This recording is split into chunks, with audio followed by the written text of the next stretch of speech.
Yeah, but I also have a kid at home. Just supervise.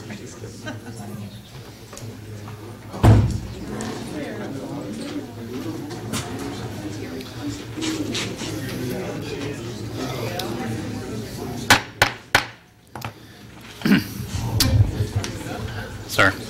I now call this meeting of Peoria Public Schools Board of Education for February 11th, 2019 to order. Would you please call the roll? Here. Dr. Davis, Here. Mrs. Jackson. Here. Mrs. Ross. Here. Mrs. Jackson. Here. Mr. Walter. Here. Mr. Shaw. Here. Mr. Atkin. Here. 7 present and absent. Thank you. Would you please join me in the saying of the Pledge of Allegiance? I pledge allegiance to the flag of the United States of America and to the republic for which it stands, one nation, under God, indivisible, with liberty and justice for all. Thank you. First up on our agenda, we have announcements. Do any board members have announcements? I have one. Mr. Wilson. Nomination forms for the 2019 Those Who Excel Awards are available on the district website. The deadline for nominations is Monday, March 25th, 2019. Award categories are Classroom Teacher, Administrator, Early Career Educator, which is a classroom teacher with 2 to 5 years experience, Volunteer, Team, Student Support Personnel. This is a licensed staff member. For example, it could be a physical, occupational, or speech therapist, library manager, school nurse, guidance counselor, or social worker. Educational services personnel, which includes non-licensed staff such as bus drivers, cafeteria staff, custodial staff, or clerical staff. Thank you. Other announcements? Parker. Peoria Public Schools will commemorate Black History Month with a variety of school and classroom events, including dinner theater performances, living history museums, student assemblies, guest speakers, and family events. Find out more by checking your school's newsletter or school webpage. Thank you. Mrs. Jackson. A reminder that Peoria Public Schools and administrative offices will be closed next Monday, February 18th for President's Day. Thank you. I saw Mrs. Ross first. Okay. Congratulations to the Lindbergh Middle School principal, Sue Malahi, one of 8 Illinois finalists for the Golden Apple Awards for Excellence in Leadership. The Golden Apple Award for Excellence in Leadership honors exemplary performance in school leadership by a principal who has had a significant and sustained positive impact on the school, created a culture of inclusivity, and delivered dramatic student growth. The final winner will be decided on February 23rd. Thank you. Mrs. Ross. Go ahead, I'm sorry. Thank you, parents, teachers, and students who have completed the 5 Essential Survey. This is the final week to complete the survey, which measures the components of school effectiveness. Parents, teachers, and students in grades 4 through 12 can find the link to the survey on the district's website. Peoria Public Schools scores on all 5 factors have steadily increased each year since 2015. If you haven't yet, please fill out the survey before it closes on Friday, February 15th, which is my birthday. Thank you. Dr. Davis-Aviles. Buenas noches, bienvenidos. Good evening, welcome everyone. Felicitaciones al equipo de gestión de artes culinarias entrenado por Chef Jetty y Chef Roker por ganar el primer lugar en el estado en el Illinois Restaurant Association Pro Start Invitational, compitiendo en el equipo de gestión de restaurantes son Gabriel Hernández de Peoria High School, Timia Weldy de Richwoods High School, Kishana Sledge de Richwoods High School. El equipo viajará a Washington, D.C. el 5 hasta el 8 de mayo para competir con los mejores equipos de cada estado. El Warrior Way Café estará abierto para el almuerzo este jueves, el 14 de febrero. Para obtener el menú y reservaciones, visite el sitio web de WCTC o el sitio de Facebook de PPS. Congratulations, Woodruff Career and Technical Center Culinary Arts Restaurant Management Team, coached by Chef Jetty and Chef Roker, on winning first in the state at last weekend's Illinois Restaurant Association Pro Start Invitational. A sidebar, don't first in the state usually get parades, just something to think about. Competing on the restaurant management team are Gabriel Hernandez from Peoria High School, Tamia Weldy, Richwoods High School, Kishona Sledge, also Richwoods High School. The team will travel to Washington, D.C. for May 5th to the 8th, where they will compete. You weren't listening, were you? Well, they will compete with a top team from each state. That's amazing. FYI, all you sweethearts, the Warrior Way Cafe will be open for lunch this coming Thursday, February 14th. For menu and reservation details, please visit the WCTC website or the PPS Facebook page. Get your reservations now. They're going quickly. Thank you. Mr. Shaw. All right. The application window for boundary waivers will be open until Friday, March 8th, 2019. During this time, families can apply for consideration to attend a school other than the school assigned to their home address. Boundary waivers allow a student residing anywhere within the Peoria Public Schools boundaries to apply for attendance to any other school within the district, provided the school hosts his or her grade level. Applications are granted based on the projected number of seats available in the student's grade level at the requested school. High school students are not eligible for boundary waivers. Bus transportation is not provided for students with a boundary waiver. Boundary waiver applications are only available electronically. If you do not have access to a computer at home, visit a school office or the administration building to complete the application. Be sure to click the print button on the final screen of the application to have a copy of the application for your records. All right, thank you. Thank you to Rolling Acres Middle School and also True Wind School for decorating our bulletin boards here behind us. And finally, the Peoria Sister City Organization, even though I'm partly German, I'm totally going to botch this name, Friends of Friedrichshafen, is in need of host families for 15 students from Friedrichshafen, Germany, who will be coming to Peoria for a 3-week exchange trip. The first youth exchange between Peoria and Friedrichshafen took place in 1978, and it's the longest continuous running youth exchange between sister cities anywhere in the U.S. So last summer, 4 Peoria Public Schools high school students went to Germany as part of the exchange. If families host this summer, their teenage son or daughter will have the first opportunity to travel to Germany in the summer of 2020. For more information, visit www.peoriasistercity.org or email youthexchange@peoriasistercity.org.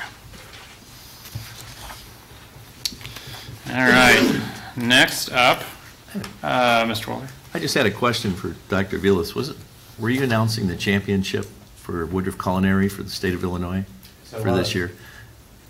Isn't it exactly the defending champions? They have won 2 years in a row. That's true. I just think they deserve a round of applause.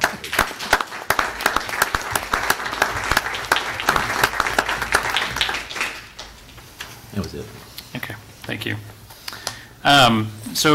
Community contribution will be presented by Richwoods Principal Brett Elliott to Michelle Largent from the REMAX team.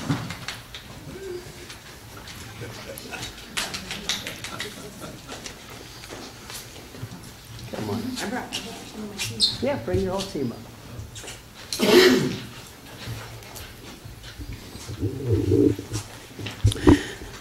It is an honor to award and recognize Michelle Largent and her RE/MAX team at Richwoods High School. We house, or the hub of Project Roundtable, which is a pantry that is housed at Richwoods High School but serves all Peoria Public Schools, led by Local 6099, and her leadership team of Terry Berg. But Michelle Largent and her RE/MAX team collected and donated over $3,000 worth of items to Project Roundtable for students in need throughout Peoria Public Schools. It's an amazing accomplishment, an amazing donation, and to think of Peoria Public Schools, we just wanted to take a moment to honor Michelle Largent and her RE/MAX team.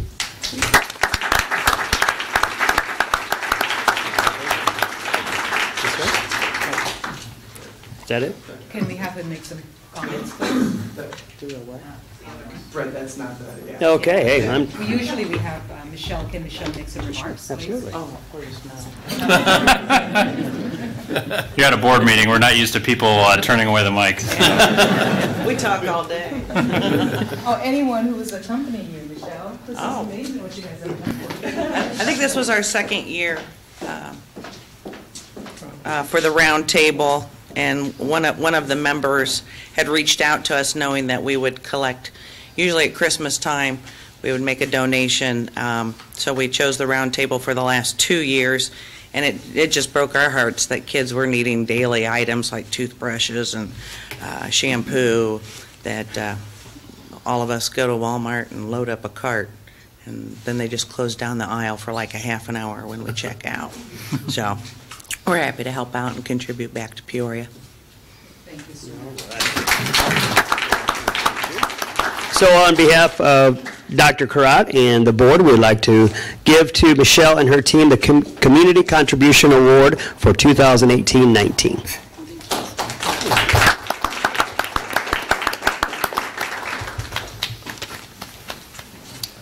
Thank you, thank you. Next up, we'd like to recognize one of our own staff members with the Remarkable Spirit Award. And Jameson Principal Sydney Ross, I believe, is here to make this presentation. Hello, this is Chloe with me. Good evening. Good evening. Here to recognize one of our wonderful staff members, Mrs. Kim Predmore. Come on up, Kim. This young lady has worked for Jameson for the past 15 years, been in the district a long time, started as a teacher's assistant in our middle school room, and then became a swim instructor 13 years ago. For those of you that don't know, we do have a pool at Jameson, and she's our swim instructor. She teaches 2 weekly swim lessons to each of our K-12 classrooms and the Pat Academy students.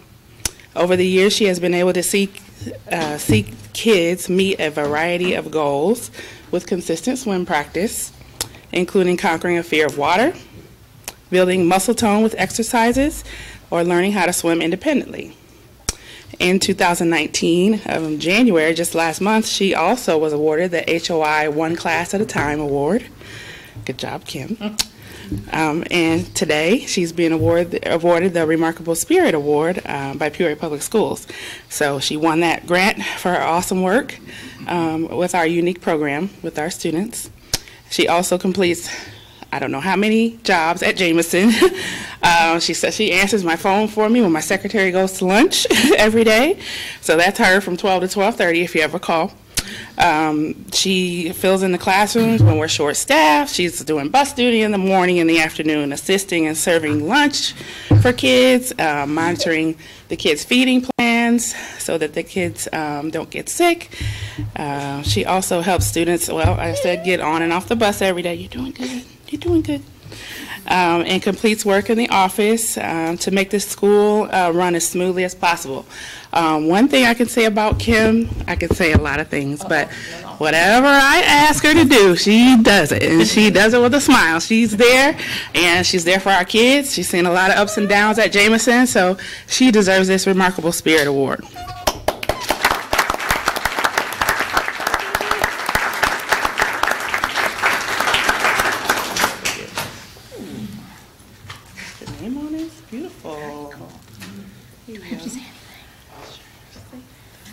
Thank you. I love my job. I love my kids. You've heard teachers, I'm not a teacher, I'm a teacher assistant, but you've heard them say that there are kids, and at Jameson they're with us, used to be 3 to 21, now it's 5 to 22. There are kids, and I love those kids, and I love my job, so thank you.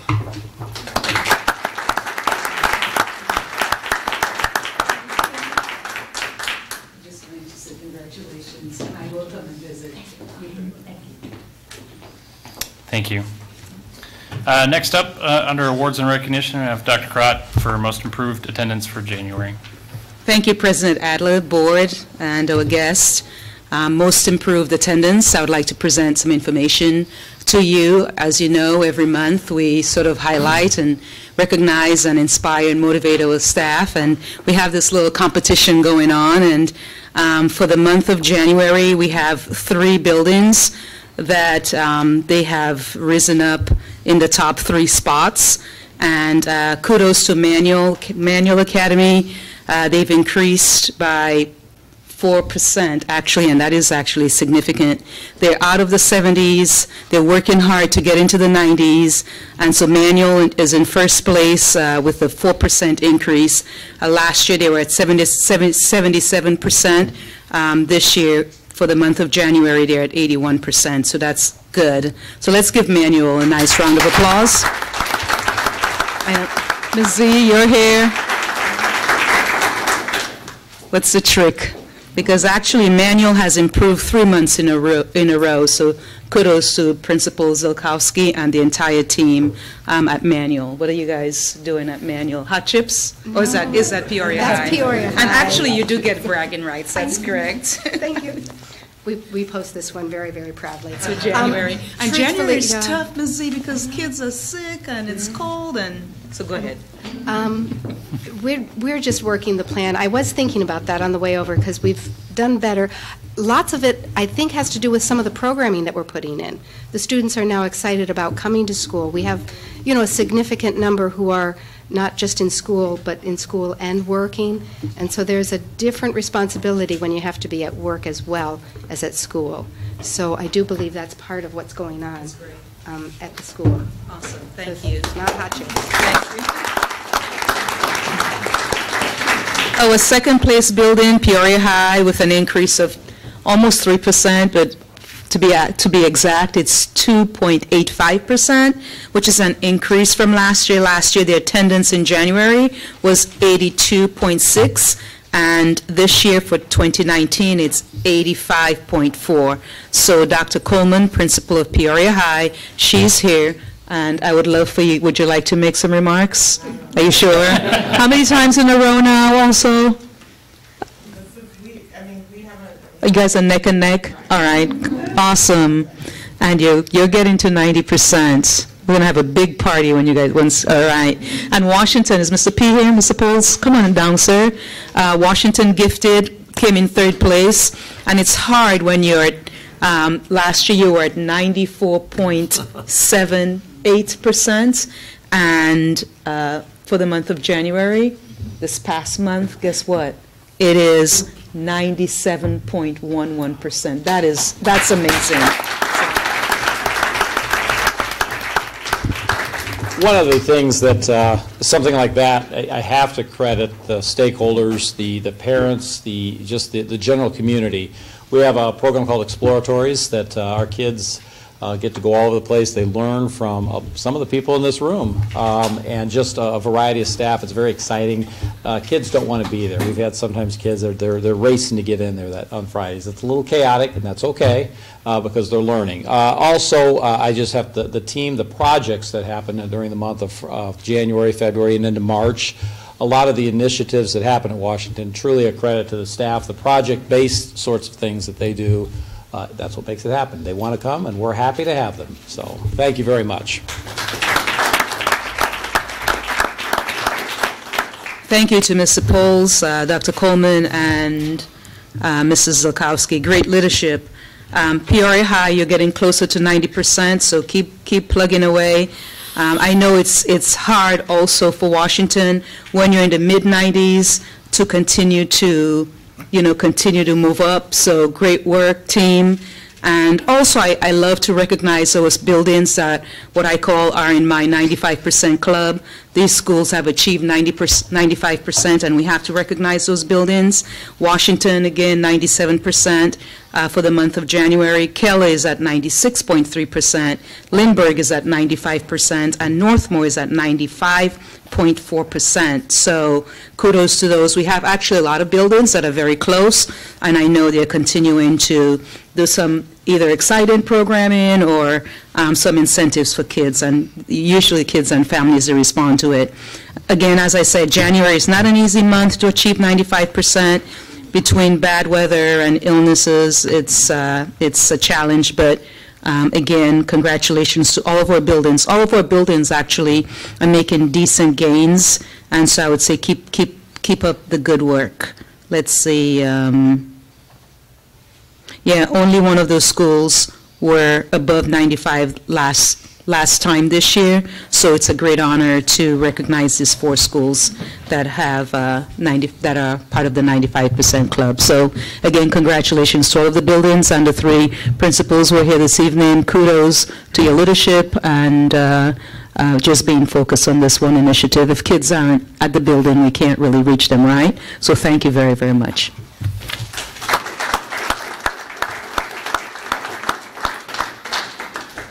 Thank you, Dr. Crott.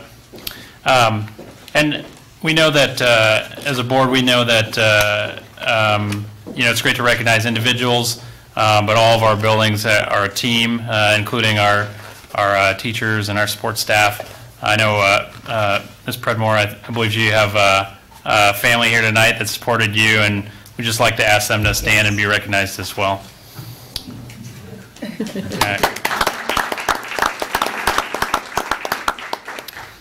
All right, thank you. With that, we'll move into district presentations. First one up I have is Children's Home.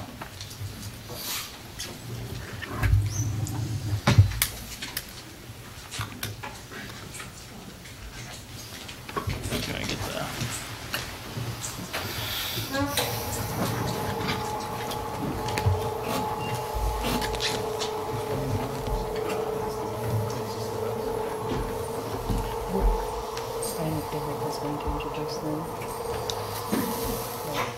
Not bad, huh? No, it's good. Thank you.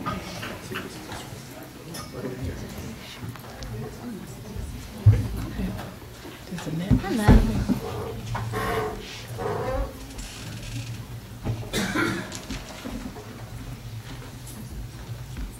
Hello.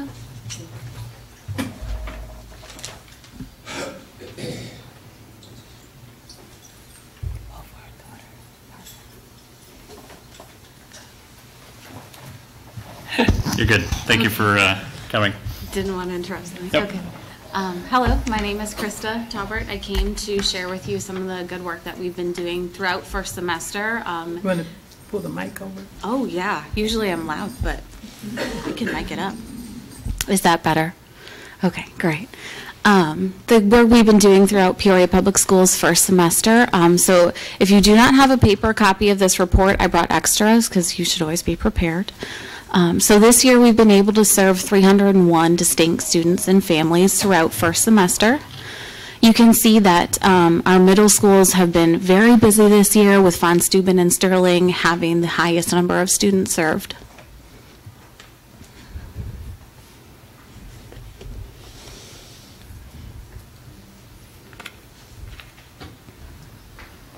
We like to break down every interaction we've had with a child to show a presenting problem, because what a student's bringing to you throughout the day, day to day, month to month, evolves based on what's happening at home, in the classroom, with them personally. So these are our top 4 presenting issues we're seeing throughout the district. The number 1 presenting issue when a child approaches their counselor or therapist is a family or home concern, followed by disruptive classroom behavior, therapeutic service planning, and peer conflict or harassment. Therapeutic service planning is when we meet with a child to assess what's going on with them in their home, what's happening in the classroom, and then goal-setting activities.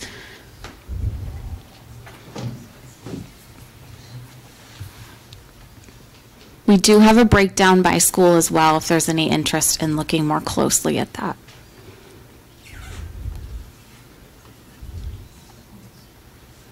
So then in response to that presenting problem, we like to track with every interaction the service that we're providing. So our number one service we're providing is skill development and support. That's that learning about, understanding, finding the right one, and implementing those skills they need to maintain stability at home and in school and in response to their mental health challenges. Second, to individual and family therapy, we work with the child and the family. Professional collaboration services, working with the other stakeholders in the child's life throughout the school and in the community in regards to probation, doctors, psychiatrists, and then again, therapeutic service planning, making sure that we fully understand what's happening with the child, and then goal setting.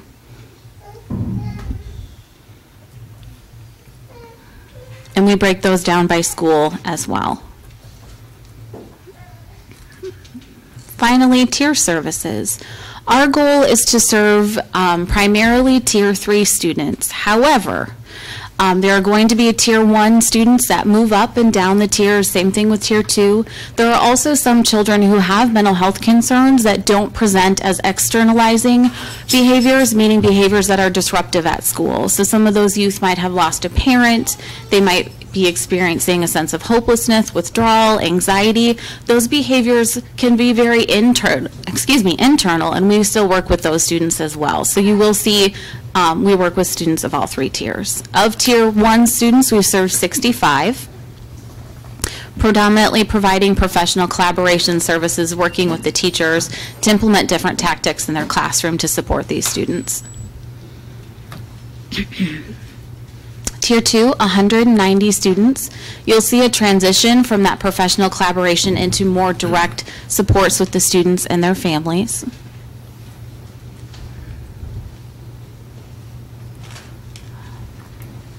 And then Tier 3, I just now saw the mouse, so this will just get a little bit better, 106 students.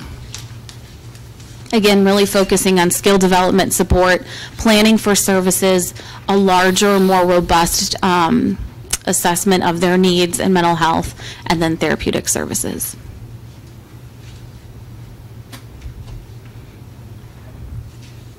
What questions do you all have for us today? That's all that I've prepared for you to share. Great. Thank you. Any questions for Children's Scope?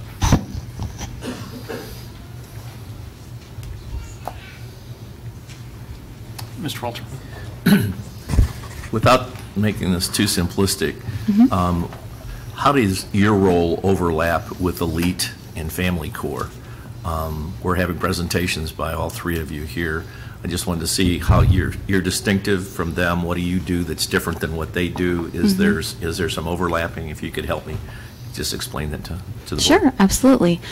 So our services are focused primarily on mental health needs.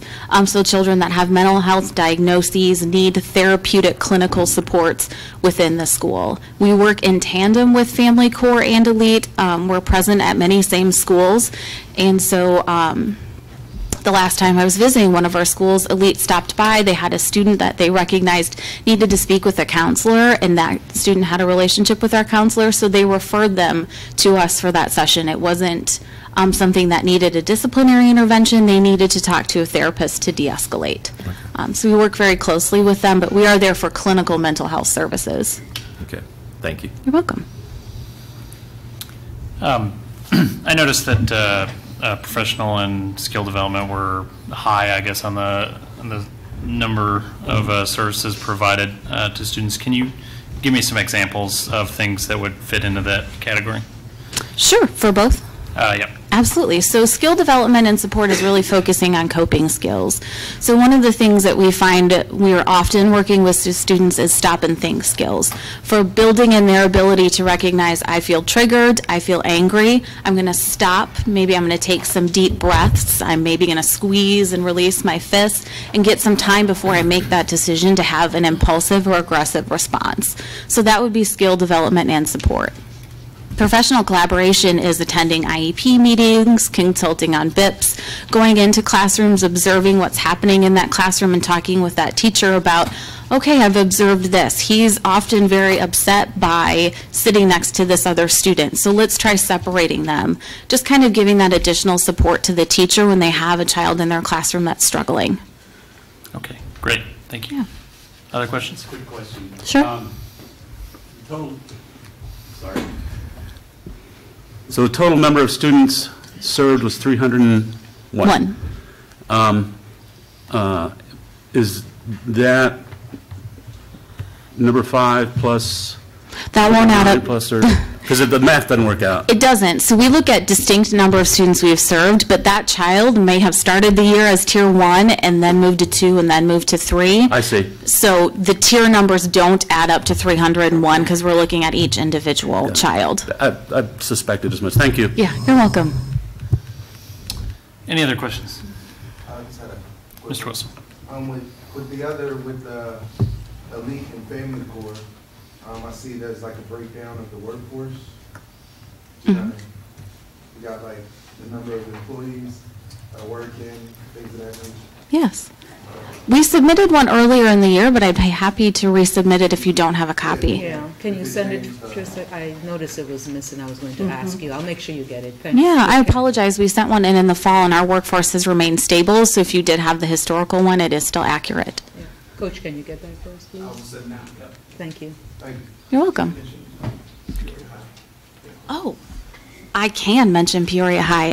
So if you saw, I'll just scroll back up. The number for Peoria High is quite small, and that's just due to a staffing anomaly.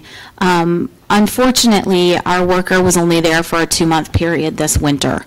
But it's very fortuitous that I'm sitting here, and hopefully the principal's still back there. I can't quite see. We had a candidate accept our offer today, so we are greatly looking forward to having that position filled again.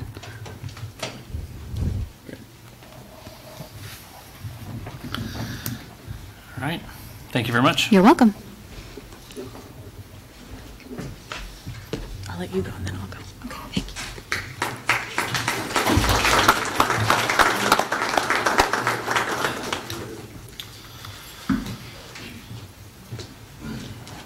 All right, next up I have Elite, Mr. Kanan.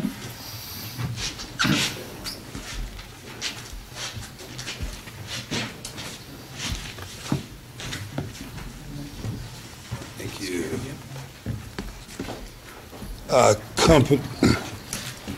Accompanying me today is our administrative program coordinator, Sherry Cannon, and on my right, a compliance officer at Sterling Middle School, David Williams. Good evening, Dr. Crod, board, and community. Thank you for the opportunity to share where Elite and the teams at Lincoln, K-8, and Sterling Middle School are at. In your board packet, there is a hard copy of the report that you have on the PowerPoint behind you. I do also have extra copies should anyone need one of those copies.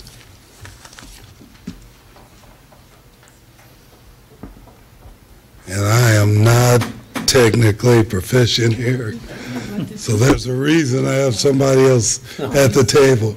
You could see by the numbers that we're serving between the two buildings 1,189 students. The majority of those students you'll see are in tier 1. You'll also see that we do support our buildings in tiers 2 and 3. You got it? There we go. Move it up. I didn't say I had real good help, but I have help. Yeah. I'm the best you got. As you can see by the chart in front of you, our top 4 presenting issues at each building. Academics, attendance, behavior, and you could see behavior minors. There is a distinction between the two buildings. We're in year 4 at Sterling, and Sterling, Lincoln. Lincoln, I'm sorry. Year 4 at Lincoln, and you can see that the issues are a little bit different. We've had a consistent approach over the years, so what you can't see there are, years 2018, 17, 16, and the progress in each of those categories. It's better stated by looking at what we say the top 4 issues in the buildings are. At Lincoln, we're working with our American Heroes teachers on academics. We're trying to strengthen them. Their attendance, it's our goal to stand at the podium next year at Lincoln be at 90%. And behavior is not quite the issue that it was 4 years ago. On Sterling, scroll down a little bit, the top 4 issues are a little bit reversed. You can see behavior, majors, minors, and academics will come in third in attendance. The theory being if we can control behavior, American Heroes teachers can teach. What you can't see in this slide is that a year ago, even at Sterling, if you just look at behavior majors, there were, and I have the data here, but there were approximately 2,500 under the behavioral categories. So to see 1129 is quite an improvement. One of the things that we wanted to point out on this graph is when you look at academics and attendance, those are students. When you look at the behaviors, those are incidents. Those could be home visits, write-ups, or whatever the incidents are. So we're not talking 1,129 students as much as we're talking incidents. And that's why it might look higher, but there's more students at Lincoln there is manual. So that's what shows Sterling. It's Sterling, sorry. That's why you can see the difference is that even though there's less students at Sterling, the behavior is way different simply because of the time we've been there to help with the management and also the number of individual compliance officers that we have at each school also kind of makes a difference. But with the administrative team and the teachers, Sterling is also trending in the right direction. Direct support that we offer, you can see I think the strongest thing we do is parental contact, establish relationships with the parents, with the caregiver, whomever that might be, and up there it's called the influential caretaker, and the student. So it's a buy-in, it's a partnership that we're able to establish at home and then bring it to school. You'll see check-in, check-out, and crisis de-escalation. Those happen in all of 4 tiers or 3 tiers, but primarily if you see check-in, check-out, and crisis de-escalations, it's probably related most often to tier 2 and 3. Social skills development, I believe it's our strength. It's what we do at the beginning of the year. We do it mid-year, grade-based assemblies, reminding the students of the rules and expectations, and then having a team that can be where they are to keep them, on point.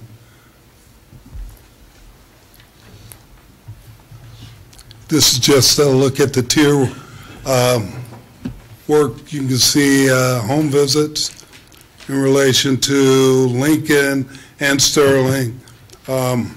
Sterling would have 38 check-in, check-out, and that's based on the number of compliance officers available to support the building.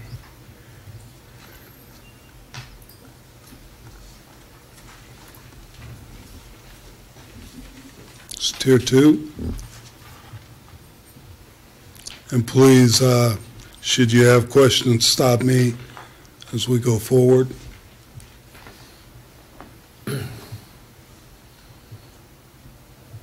Mr. Cannon? Yes, sir. I will take that invite. Could you give me quickly the total students at Lincoln and the total students at Sterling? Yes, sir. You don't have to go all the way back. There are 759 students at Lincoln and 430 students at Sterling. Thank you. You're welcome, sir. Tier 2. And Tier 3.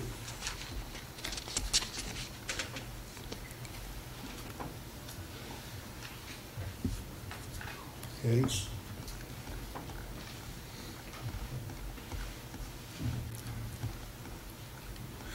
Please note the added value. Just this past week, we started Elite High School. We visited all of our high schools, and we have approximately 90 students who will participate in the Elite High School job training concept over a 12-week period. At the conclusion of that 12 weeks, they'll have a private job fair specifically for the students who make it through that process. You want to talk about that? I think our added value is one of the most powerful things that Elite brings to the table. These are things that happen most of the time outside of the regular school day. One of the most fun we had last year when we did our holiday choir, and we had students from both schools as well as Peoria High School, and we did visits and we did tours. And one of the things that we do a lot is reinforcement. So the kids were told that your job is you're going to go out there and save lives. And why we said save lives is because a lot of times the holidays are the most difficult and depressing times for some people. So these kids were serious about going to nursing homes. We went to the county jail. We had like 24 different stops over like 9 different days, counting some weekends. And they had a wonderful time. And if you ask them what were they doing, they'll tell you we were saving lives. And after the end of that, we were able to go out and raise enough money to get enough money to give each one of those 30 kids that was in the choir a $100 Visa card. They each got a Christmas basket that they could take home with a ham turkey and all the fixings in it, and just the whole camaraderie. So we had all those kids come together that didn't know each other.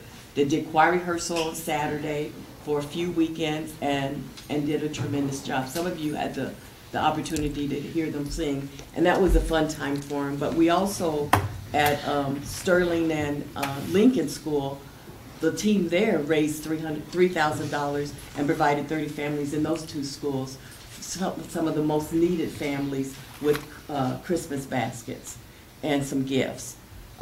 They've worked on putting together food baskets for the homeless. So they do a lot of community service, which is what they'll do also as under Junior Elite and the high school elite. They work in March Madness. They do summer things where we do the marathons. So they're learning how to, the art of what giving's all about. Yeah. Because a lot of times, just because we come from a 61605 zip code, we always think we are the mission field. We're teaching these kids that you could have it worse. Somebody always has it worse than you do, and you still have things you can give. It doesn't have to be monetary. So they've given their time, they've given their talent, and so we're just really pleased with the opportunity to go in. And there's a bunch of stuff listed. We're not going to go through all of it. Yeah, and if I could summarize, the truth, the whole truth, and nothing but the truth. The truth is you've got some pretty remarkable kids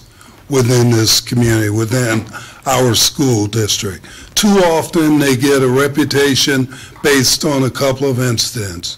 So our mission field is to service the majority, keep them there, grow them there, and have those who might be outside of that majority have a positive peer pressure in front of them to join us. And we teach them that do not let your today dictate your tomorrow. Because every one of you have an opportunity to be whatever you want to be. If you can dream it and you can put the work in, then you can do it. And that's what Elite's about. Even with the job fairs, that was always the carrot. Our job has always been about helping build character and helping kids have an opportunity to walk in their purpose and excel. Be happy to answer any questions that you might have. Thank you. Mr. Wilson? Yeah, I was just curious, what's the Elite Reset?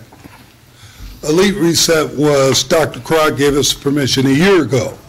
we had a small group of students from two different buildings, Oil Lincoln and Sterling.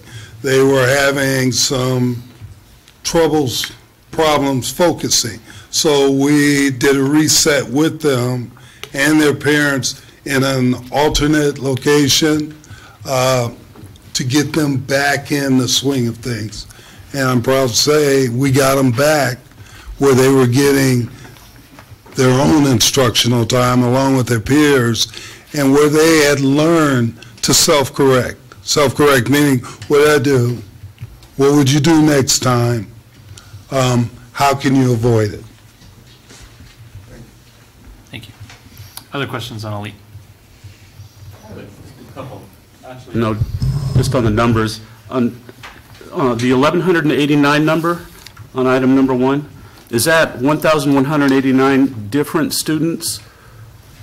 Yes, sir, between the two buildings. Okay. That's the total population of both buildings. Okay, that's what, and Tier 2 services for Lincoln and Sterling were 40 and 21. Tier 3 services for Lincoln and Sterling were 10 and 4.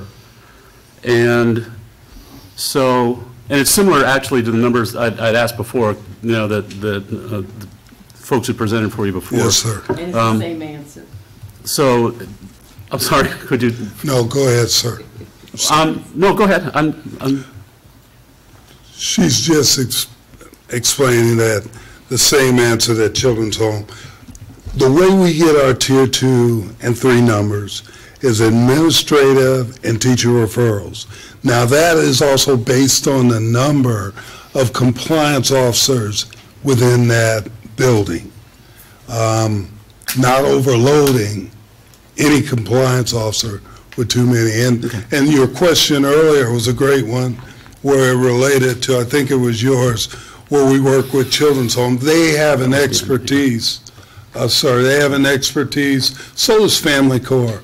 We don't try to fit in their lane, we learn their lane so we can identify, you know, things that are occurring so we can do a proper referral and get the child the most help that we can. That makes sense. Yeah. The second one just was Tier 1, and you note that every child is eligible for, let me see if I can find it. There it is. Oh, I lost it. So all students are eligible for elite Tier 1 activities. So we're not counting the T2 and T3s in, that's just every student in the building? Everybody, even Tier 2 even the and 2s and 3. 3s? Yes, sir. Okay, got it. All right, thank you. Great. Any other questions? Well, I just want to ask, I heard you talk a little bit about the high school program, and you usually kick that off in January. Is that where you've already recruited like 94 students? Yeah, we had a record turnout in all 3 buildings, Richwoods, Peoria High, and Peoria Manual. And it's become, I don't want to, yeah, it's become the new cool. The new cool. It's always been the new cool. And that's significant because that means you're on day 0 when you start. It means your pants are at the natural waist. It means that your language is north and not south. It means that your demeanor is one of open and hope and giving. I know that in the past, you've graduated at least, you know, like the highest I remember is almost 300 young people. We've graduated since the inception about 1,300 children. Altogether. And we invite you all to the May 9th graduation at Riverside Community Church, 6 p.m. that evening. Those are what I mean. Those are what I call added values because district doesn't pay anything for these services that's provided. That's correct. And it's been working over the years. One of the things we've done, Ms. Ross, for the last 3 years is during spring break, we rent the Riverfront Museum, the big screen, and we provide box lunches and we show them a movie, and all of junior elite and all of the high school kids will all come together, and we usually try to find a movie that we can, that has a message. Last year we watched Selma. This year we're looking at, what's the name of it? The Hate You Give. The Hate You Give, which is really a powerful movie if anybody's seen it. It's actually about a young man that gets murdered by the police and the message that comes from that. But these kids get to come, and they're coming on spring break. They have to get there on their own time. And that's one of the things that we try to help teach them is independence too, because sometimes we'll take them, we'll feed them, but then sometimes we say, we're doing this, but you have to put in a little work to get there. And it's been a big success. Let me clean up the age you gave. He was not murdered by the police. It was an incident with the police. I didn't see the movie yet. It was an incident. They go through a process, and all of them, law enforcement goes through a process, the community goes through a process, that young lady went through a process. It all feeds into community. And the purpose of the lunch is so we have that discussion, that healthy discussion on how you handle the real world.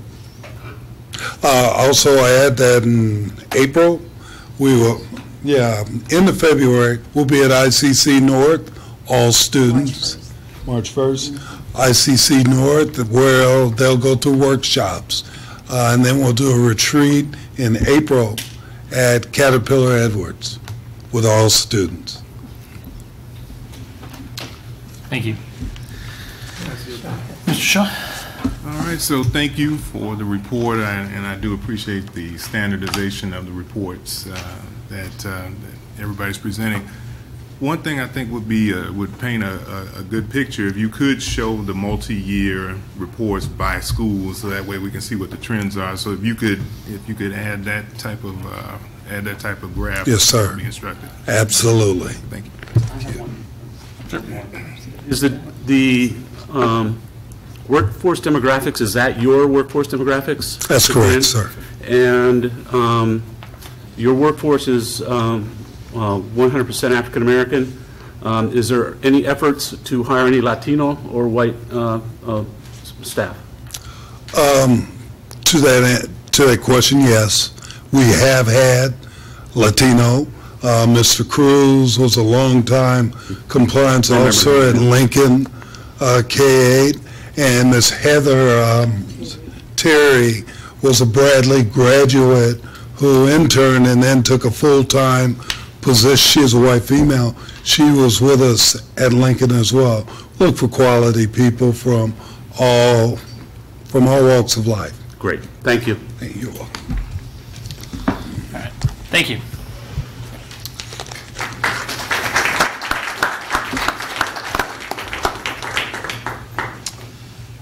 Family Court?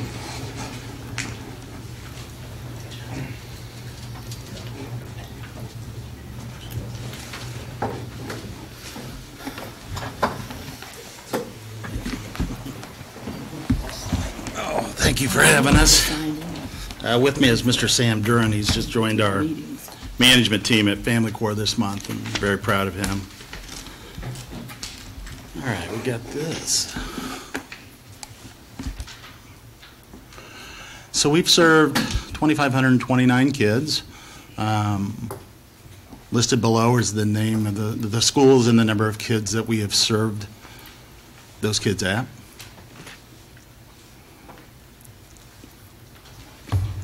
The top 4 presenting problems by school district was disrupting class, attendance, stress, and academic performance. The attendance was really influenced by our worker Stan Hangen at Manual, who was committed to doing the attendance, helping with the attendance at Manual, and we were glad to see that Manual got an award for attendance, improving at 4%.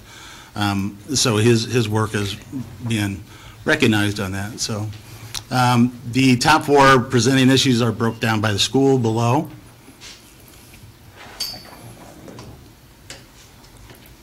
And we have 14 schools, so I've got to scroll a little bit here.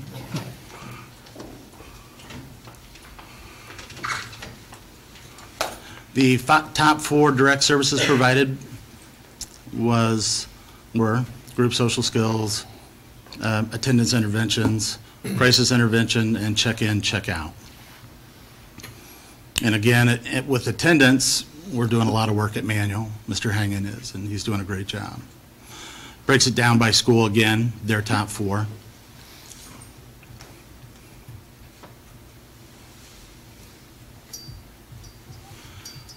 And we look at Tier 1. Tier 1 is universal interventions. I mean, it's the whole school. So we're at a lot of primary schools.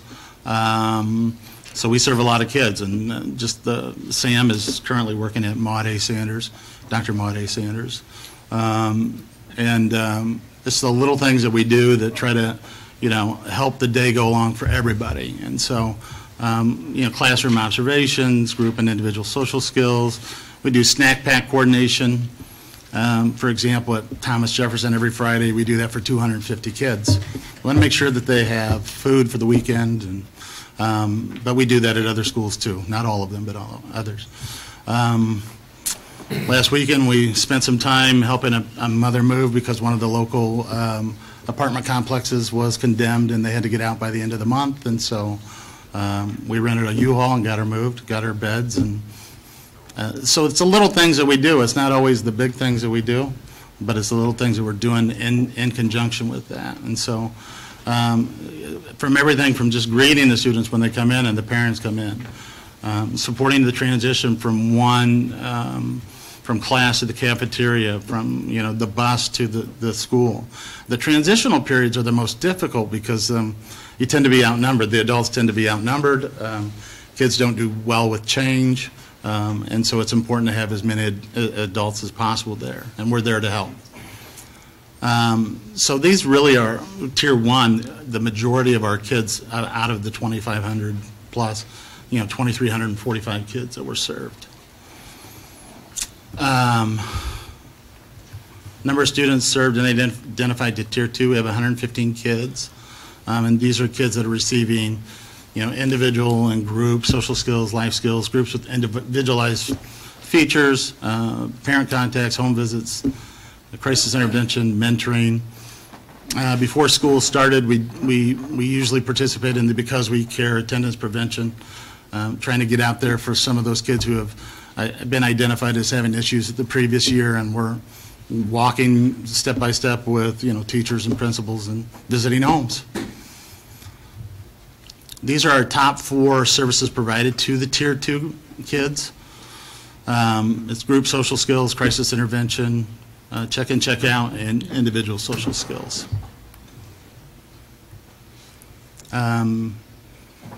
These are the outcomes that are being measured for Tier 2 and 3. And what we've done is we're going to be measuring the Tier 2 and 3 kids. These are the same outcomes that will be measured with both of those groups of kids. But right now we have like 184 kids that we're tracking.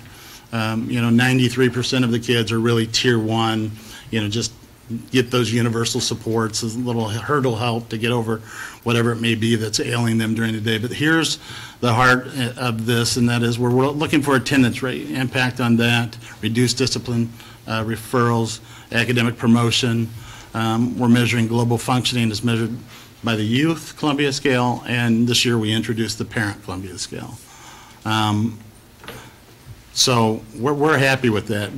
The Tier 2 student for us is a kid that's struggling either academic behavior or attendance in one of those areas. And the interventions are more frequent. So instead of once a week, they're 2 or more times a week. If we go to Tier 3, we've served to date 69, through the first semester, 69. And again, a lot of similar activities that we're doing with them, but the frequency. And so with a lot of Tier 3 students, we will be seeing them every day, providing interventions to them every day. Here's the top 4 Tier 3 services provided to them: group social skills, attendance intervention, crisis intervention, and individual social skills. Again, same outcomes that are being measured for Tier 2 are being measured for Tier 3. And usually they're having issues in all 3 areas: academic, behavior, and attendance. We will have, at the end of the year, the Survey Monkey for teacher surveys, parent surveys, student surveys. We're collecting those now. All outcomes will be reported. I don't know if okay. So the workforce demographic is attached to your packet, hopefully. And then we provided a copy of the interventions that Mr. Hangen is doing at Manual for perspective. So if you have any questions. Dr. Bob. Actually, I got a couple. Thanks. Ron. Your total students served 2529? Yeah. I had the same question to have the other folks. Is that individual students? 2529. 2529 little bodies? Right, right. Okay. I thank Mr. Walter for bringing this one up earlier, but it's a worthy question. How is it? How do you interact with Family Core and Elite? Or do you? So we're not at the same schools as Elite. I certainly love Elite. Okay. I've done a lot of volunteer work for them and know Carl personally, and think they're doing a great job. I don't even know if Children's Home is at some of the schools. If you notice that a lot of our schools, majority of our schools are primary schools, whereas Children's Home is middle school and high school. They have Peoria High, we have Manual High. And Elite is at Sterling, which we're not there. Right. So there's no other data out there that would, okay. Right. Yeah. So I took a look at your workforce demographics as well. Do you have any bilingual staff, in particular Spanish, English? Well, I did, but I lost them. All right. They're very, they're it's hard to find. I have people that have sign language, but no, Well, that's interesting. That is interesting.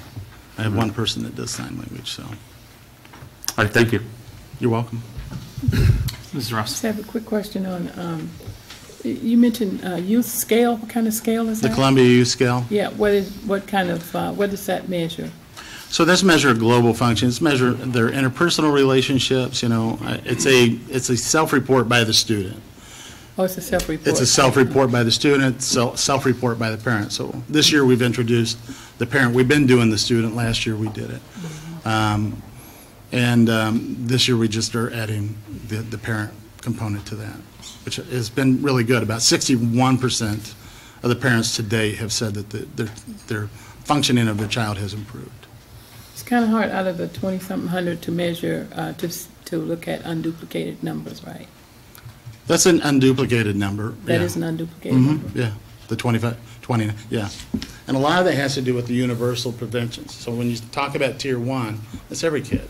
So I'm there for every kid when I'm in a school, no matter what, whether he has a label of Tier 1, 2, or 3. The kid that we helped, get some, move from one place to the other, I don't know if that kid was Tier 1, 2, or 3. I just knew that kid needed help, that family needed help, and that's where we were at. Today, before the meeting, I drove one of our clients' mom to work. She needed a ride to work, so I took her to work. These are the things that you won't see up on the data. They're behind the data, and these are the things that we do.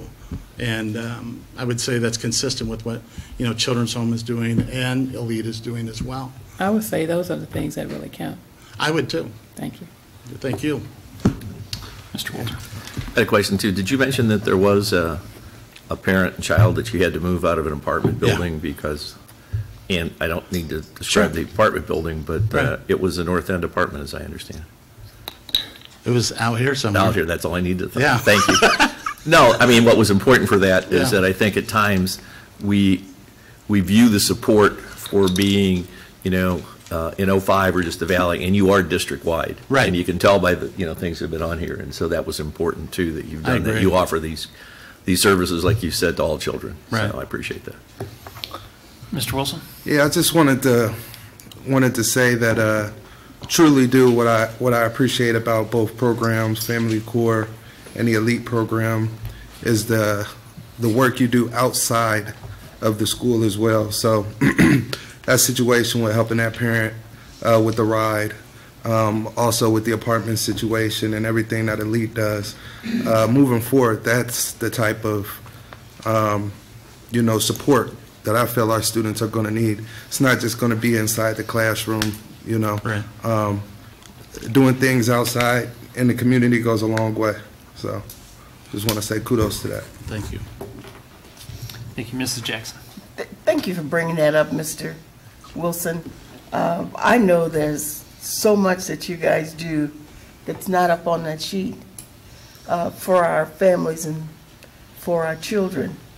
I'd like to see some of the things that, because we would have probably never known, I would have never known, the assisting to move, but then I know so many other things that Elite and Family Corps does for our families that never gets on the sheet, and most of us don't know about. And it's a little thing like, I don't have a ride to work, and I need to get to work to take care of my child that's in your school that you have to work with. I'd like to see some of those things. I don't want names or anything. Right. But I think that we need to know those extra things that you do that people will never know unless you told us. And I think that goes also for Elite, because I know that they do so many things for families that isn't under the job description. So I just think that we need to know some of those things. Thank you. All right. Thank you for your presentation. Thank you.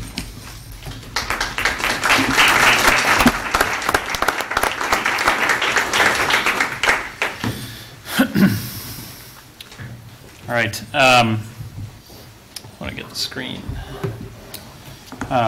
So we're at audience presentations. Obviously, with a very large school district and a large community in itself, community feedback is very important for us. We appreciate it, and we appreciate your constructive criticism, both positive and negative. So I'll just say this. Each speaker has 5 minutes, and our first one up is Mr. Terry Knapp.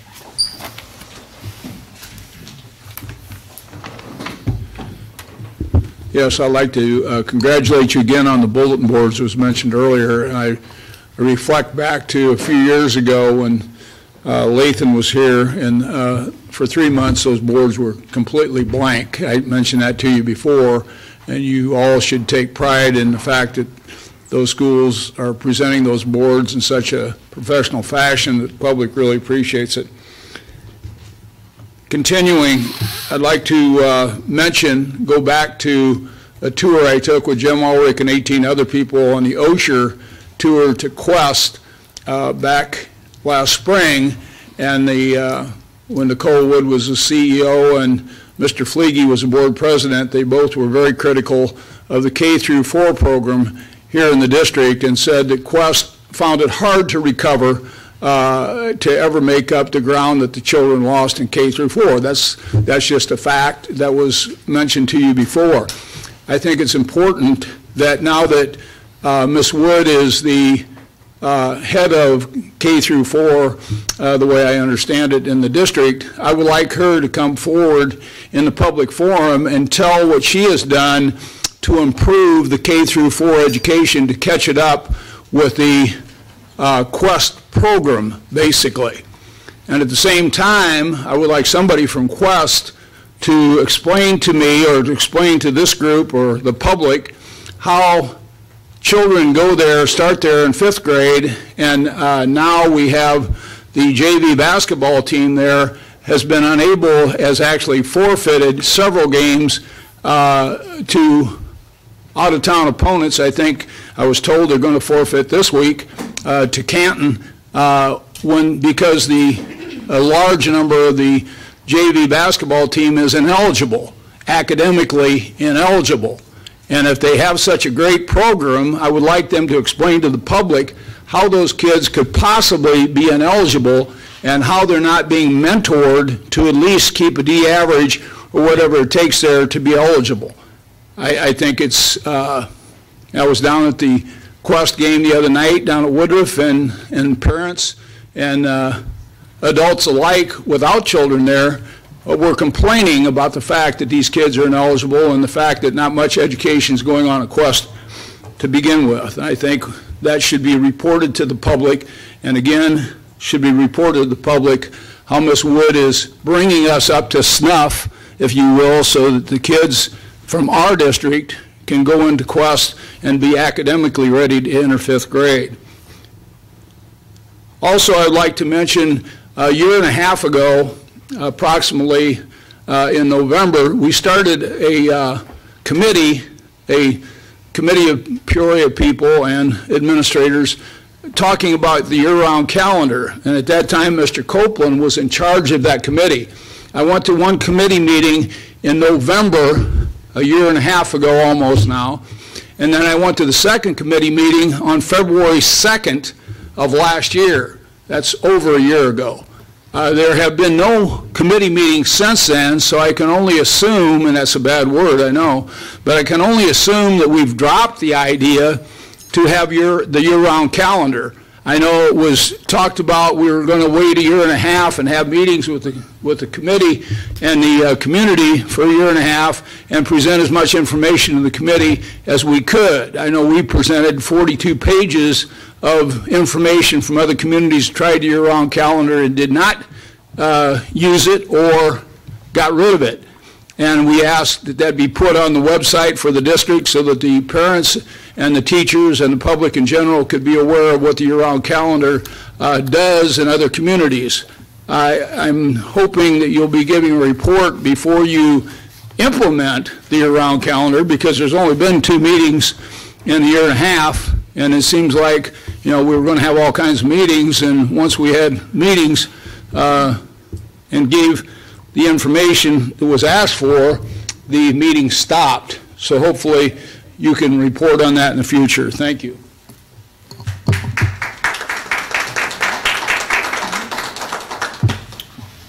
Thank you. Next up, Mr. Jeff Adkins-Dutro. Good evening, Jeff Adkins-Dutro, President of the Peoria Federation of Teachers. I'd like to first off thank the Board of Education for putting the brakes on the unilateral recommendation to again reconfigure Manual, Harrison, and Tree Wynn. We, the union, were not part of the process. I actually found out about it probably 3 hours prior to the last board meeting. If I'm not mistaken, at the last board meeting, the board's directive was for the administration to gather input with regards to the changes being recommended. And whereas a handful of parents have shown up to meetings and staff members have been allowed to ask questions, I wouldn't say that if the goal is to include stakeholders in the decision-making process, that goal has been met yet. And I don't think that can be met prior to next school year. I'd like to know what the board's expectation is for gathering input for changes like those being proposed for Tree Wynn, Harrison, and Manual. What is the process you expect to see before the schools are reconfigured? And will the process be followed this year, next year, with the schools in question? We've been meeting with the administration and the board and have discussed working together using a specific framework.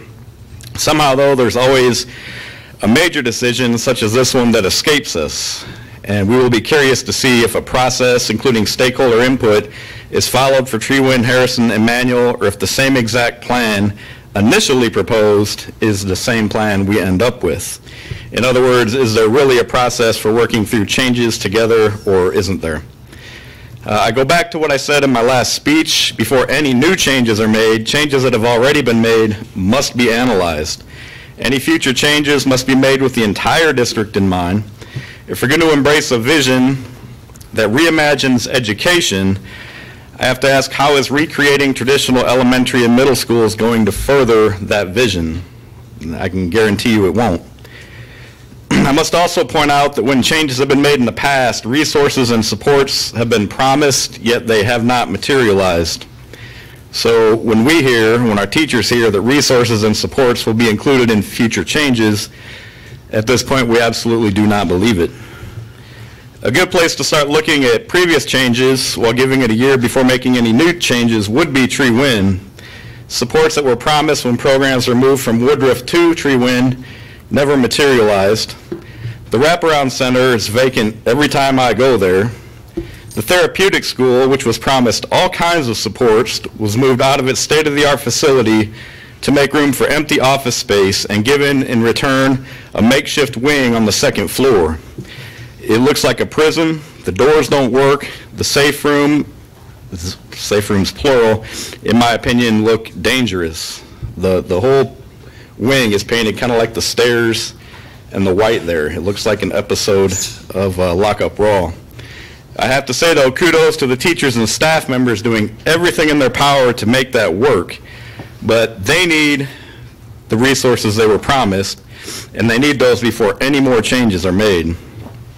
So again, thank you, members of the Board of Education, for not rubber stamping the school reconfiguration decision. Any decent plan for moving forward to do right by the students and their families will take at least a year, and we are asking for that year. We look forward to your comments. I would also like to point out, I got a message from Harrison School, and they would like a meeting for ELL parents who do not speak English, who speak Spanish, so they understand what's going on.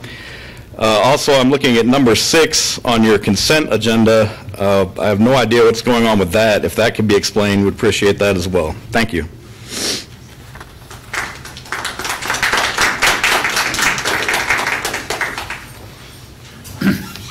Thank you. Next up, Ms. Kathleen Reiner. Hello, thank you for having me tonight. I have been a 6th grade teacher at Treewin for 5 years.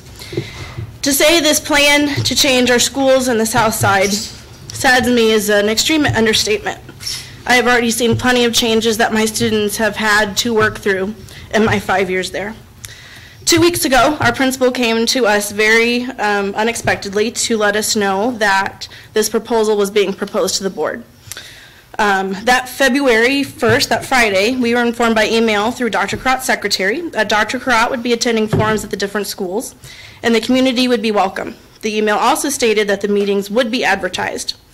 I quickly added the meetings to our newsletters home to students and families and encouraged my students to get their families to attend, as I know the rest of the staff at Treewin and I'm sure other schools did as well. However, nowhere on the district website were these meetings mentioned.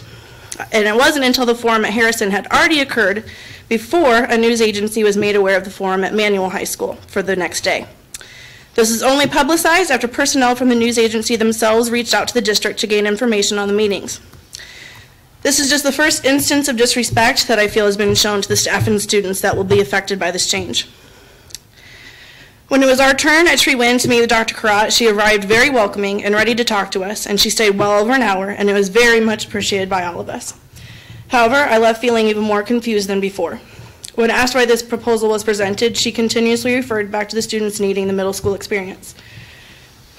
Us as a staff asked several times what this phrase meant, and we never got a true response, which I felt was a common theme throughout the meeting.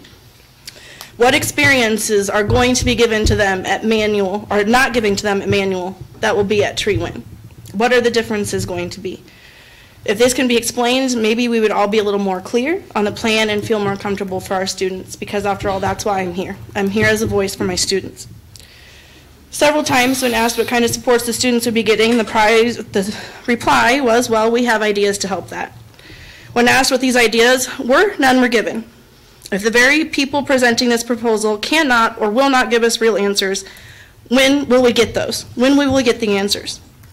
How can we be preparing our students for an experience not even our own superintendent can put into words? Because believe me, they have asked us.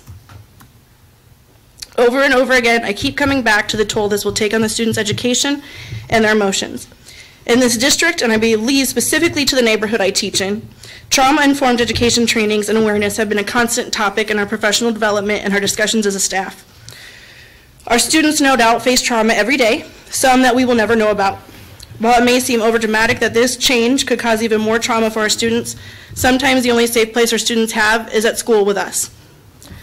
When I brought these ideas up to our superintendent, it was brushed off with a literal wave of the hand and a response of, oh, children are resilient. And I believe the presentations that were just presented show that our students are not as resilient as we believe they are. When I tried to continue the point, I was ignored and walked away from.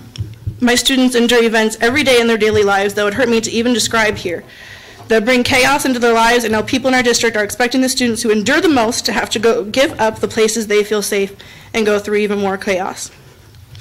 Last week, less than a quarter of my students were chosen to attend a panel with Dr. Carot along with the students from 4th and 5th grade. They were given pizza and told all the great things that would be gaining if Treewin would become a 5-8 school. The students were obviously very excited to be gaining sports back as part of their school experience because that is definitely something they have missed. Once the students came back and realized that sports were a part of the manual 7th and 8th grade experience, the students looked defeated. When the students opened up to me about what they talked about, one thing that the students kept coming back to was the safety of the hallways. The students were reassured with the same comment that staff was given, we have ideas for that. This is not enough for our students who are going to be living through this. One of my students came to me and told me that she explained to Dr. Karat that she had been at Tree Wind since kindergarten and asked why Tree Wind keeps going through these changes. She was told that changes are going to continue to be made until it looks right. She told the student that we have to continue to make changes to see what will work. The student then asked me if they don't know what is right or not, why do they keep doing this? I don't think I need to remind anyone that our students are not a science experiment that we can keep tweaking to get it to work. Not only that, but I see the real purpose of this meeting was to convince the students this change was a good thing for them so they could spread the word to their classmates and families. This seems to me to be an unethical and irresponsible practice, especially when no one from the staff at Tree Wind was invited to be a part of the meeting. At a time when this district is making not only local and state news, but national news, being the most segregated district in this country, I, as an employee and supporter of my students, need to be focusing on how we can better our whole district instead of once again pointing the finger and changing the South Side. At a certain point, we must recognize wonderful things that are happening on the South Side instead of the negative. I have a saying on my door right now to celebrate Black History Month that reads, "You are who you are today because of who they were," meaning all the African Americans that came before them. And I'd like to think that my students will become who they are because of who we were and not what we did as a district, instead of being who they are in spite of what we did. Thank you.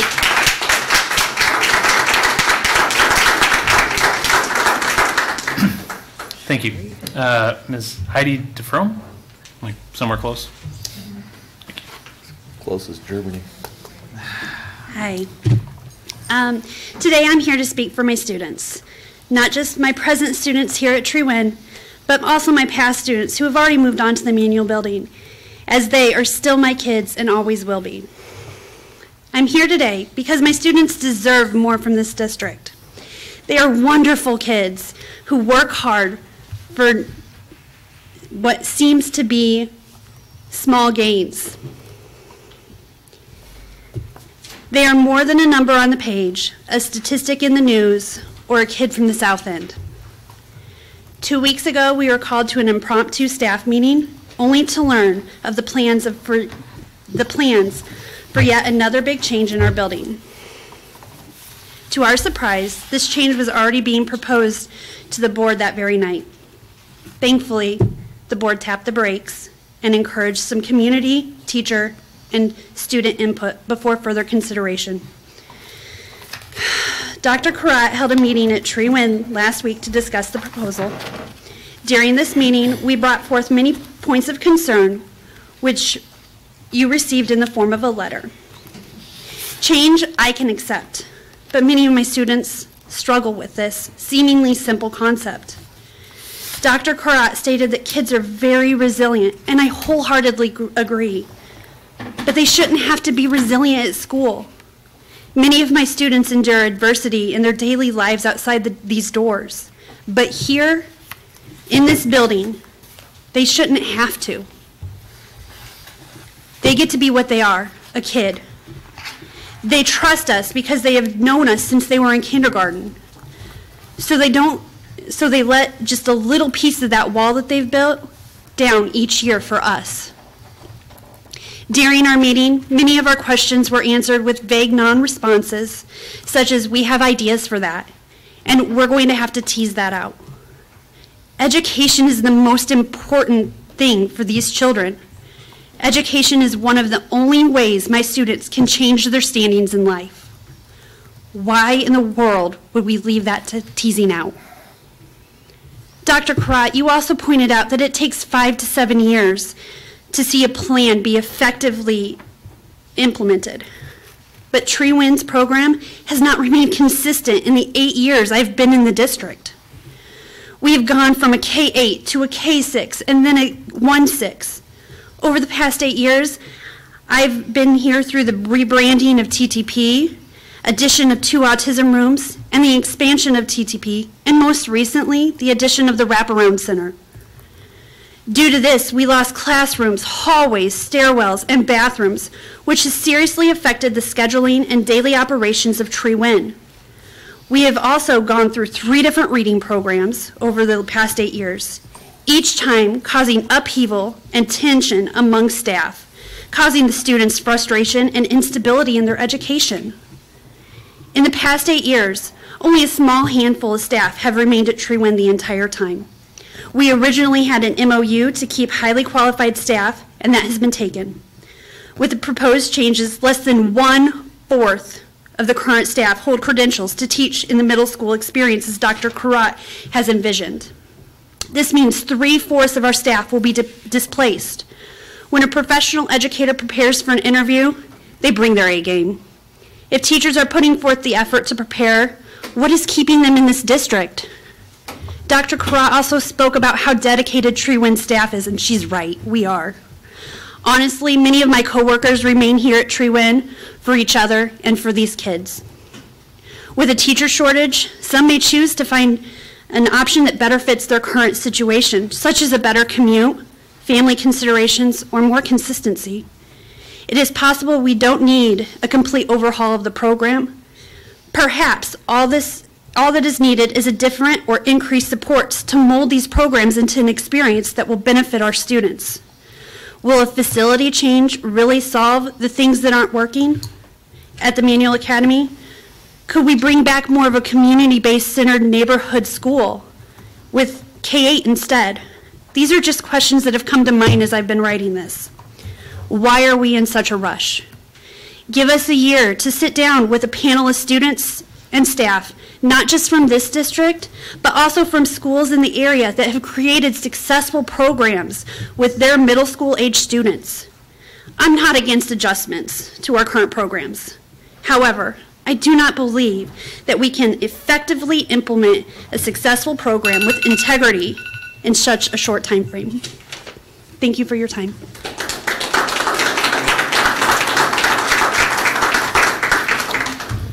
Thank you. Ms. Santana Vargas?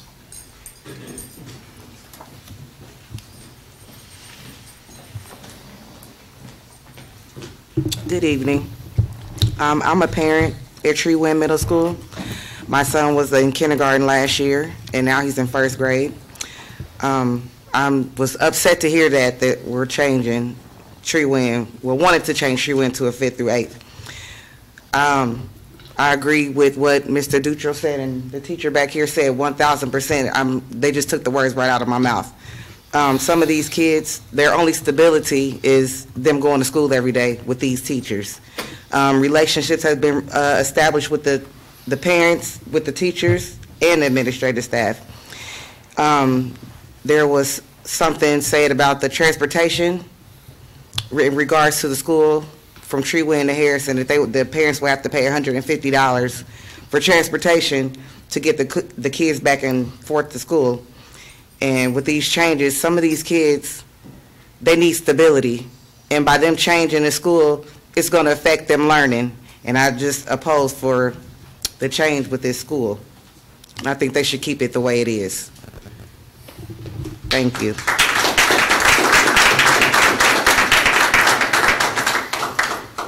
Thank you. Ms. Molly Gray?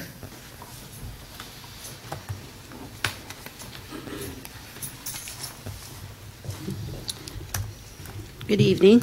I am a teacher, a 1st grade teacher at Tree Win, and I just wanted to make a few points on, you guys want, the district wants us to be at a reading level by 3rd grade, on reading level at 3rd grade.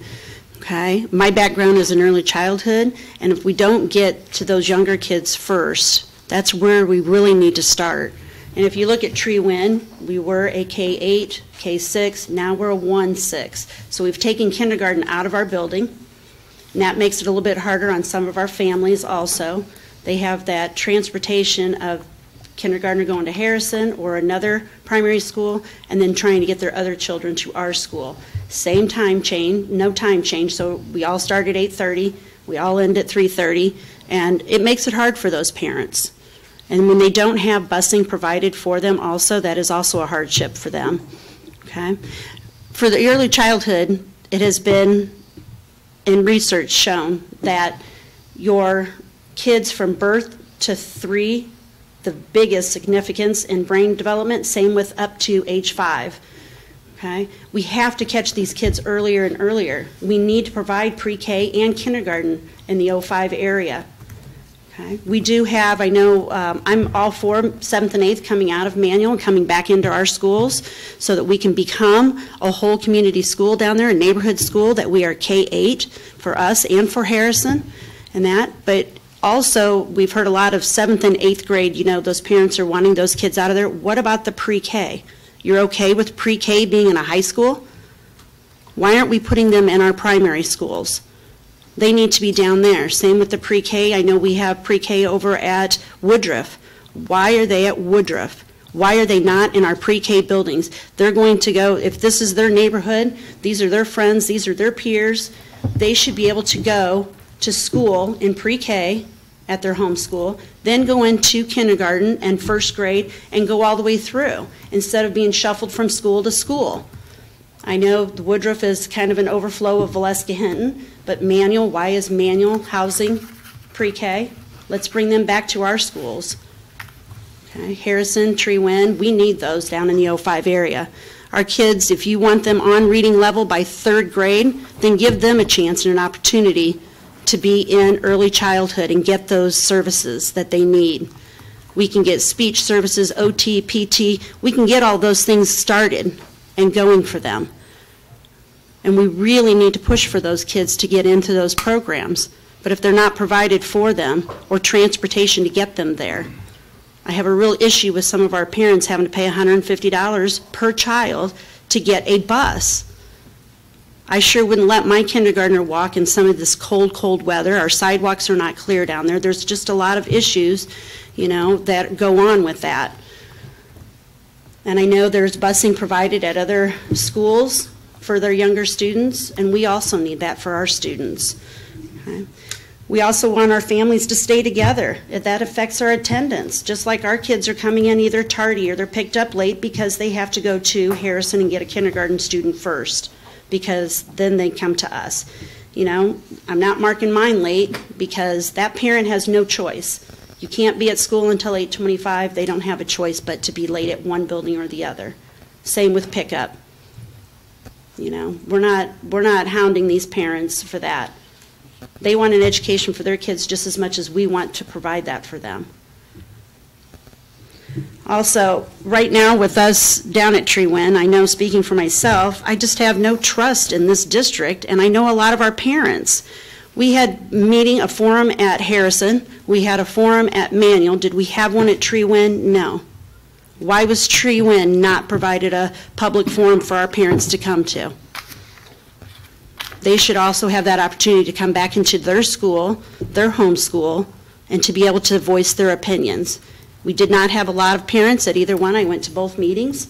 They did not, some of them have very hard like babysitting issues after school. They don't have that. Some of them work second shift, some of them work nights. Some of them don't have that opportunity to have childcare for them so they can attend these meetings.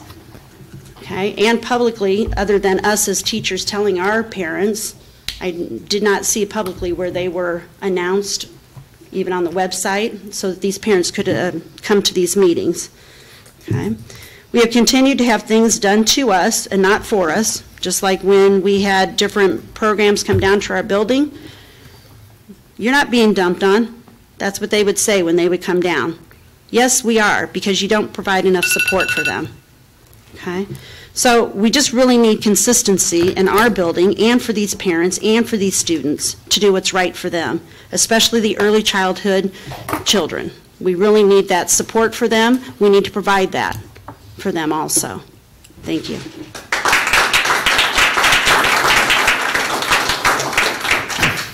Thank you. Ms. Rita Gibson?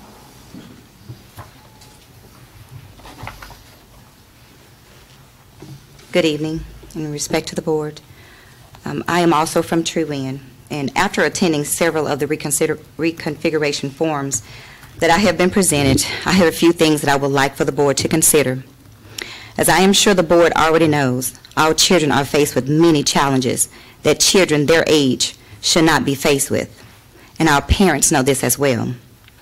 This school is, so their school, when parents see them, is the one thing that they are able to provide that is considered a consistency for them in their lives. So being moved around from place to place is not healthy for them, especially their education. Our children need consistency, as many of you have heard tonight. And school is that one constant that they can look forward to. They look forward to their teachers, their friends, their counselors, and the many outside community resources that they know who support and really care about them. These are people they trust and have built strong relationships with, and not just with the students, but our parents as well. It is a safe haven for our children. I think a good example was a recent school closing due to the weather. Many of our students, before the school decided to close because of the weather, missed a lot of days because of transportation. But once our students returned back from school, they were a little upset of the fact that they said that we don't want school closing again. And to me, again, that says a lot. It speaks volumes. It is considered a safe haven, and our children take pride in considering something that they belong to and saying, this is my school. Moving practically an entire school would only add to the challenges and the stress our children are already faced with. Like it was already said at one of the forums before, our middle school students, they need their own experience, but not at the expense of our primary children. I believe that it would be advantageous for the committee to take more time and to consider another alternative rather than displacing an entire school and their families, because it will increase the chances of our children's success and not contribute to the failures that you see, you think, you believe that is taking place in their schools. Think about their futures. Think about the success that we can continue to add to their futures. Thank you.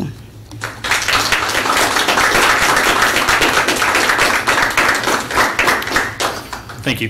Mrs. Hetty Elliott Gardner.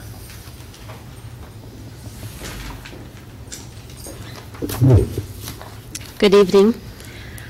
I'm kind of all over the place tonight. I have several things to talk about, but I'm so happy that Carl Cannon is still here with us tonight. The reason I left the district after 17 years to pursue my love of adult literacy and run my program, and it was because Carl approached me about his school within a school idea that I thought that would be something I would want to come back to, and I run to work every day, and I want to thank Carl for that. I also wanted to add, last weekend on Saturday morning, one of my parents called me with probably the worst phone call that you ever want to hear from any parent, and she told me what happened to her son, which is my student, and that he was in the hospital, and he wanted to make sure that I knew what happened and that he was okay, and that Mr. Cannon knew. So that, Mrs. Jackson, what you said speaks volumes for what some of these support people do for our kids. My first comment is about writing and grammar. Why don't we have writing classes anymore in the primary and middle school? And I'm not talking language arts, because everybody says, well, language arts class. Really, we all know that means reading. Why aren't we teaching formal writing and grammar? Back in the day, we had grammar books, lots and lots of writing, but once the standardized test dropped writing, so did we. And personally, I find that egregious, and it is not preparing our kids for college. They need that formal writing. The main reason I'm here is to talk about the South Side schools. I don't teach on the South Side right now, but my adult literacy program is on the South Side, and I have dedicated my entire life to the South Side of Peoria. I found it interesting that parents and staff and the community were not informed before the last board meeting that this was even an option. And I know darn well that if it were the other side of the city, that wouldn't have happened. And I think that's a real slap in the face to the Southside community and to the staff. I want to talk, make a comment, a couple comments and a couple questions about this new proposed configuration. One, my comment, which is my personal opinion, I think 5-8 schools in challenging areas are a poor idea. When I got to Lincoln to start school within a school, there were 6 8th grades, 150 8th graders at Lincoln when my first year when I came back to the district. And I'll tell you what, it was what no school should look like when I walked through there. They were fighting, running around, braiding hair, cussing, rapping, walking around in the halls when school classes were in session. It's a poor idea, and I think if you have less middle school kids in a K-8 model, it's a lot easier to manage. That's my personal opinion. I have 2 questions for you. One, I heard that staff and teachers have to reapply to work at Trewin and Harrison. And I don't understand. I'm looking at the HR report, and this is shameful. The resignations is shameful. And I've heard over and over, we don't have a recruitment problem. We have a problem with retaining people. And if you're asking people 2 years from retirement to go reapply and move your classroom and move to a building, they'd be like, I'm out of here. Why would you do that? And even the younger teachers, if you're telling them to reapply, go interview, go 3 interviews, they're out of here. I mean, what we need to remember are the jobs in education are plentiful. People can go anywhere. So what is keeping the teachers here? The love of the kids is what's keeping the kids here. But if you're taking that away, they're out. Last question. Since I used to teach at Harrison back with Mr. Gibson decades ago, Harrison has been pre-K to 4. It's been K-5, no pre-K, K-8, K-6, community school, not a community school. I mean, it's been everything under the sun. And my question is, if you reconfigure the schools now, how is that any different? And why is this time different than the other 97 times that you've changed the Southside schools? So I would hope you would get that answer before you'd make a change. Thank you.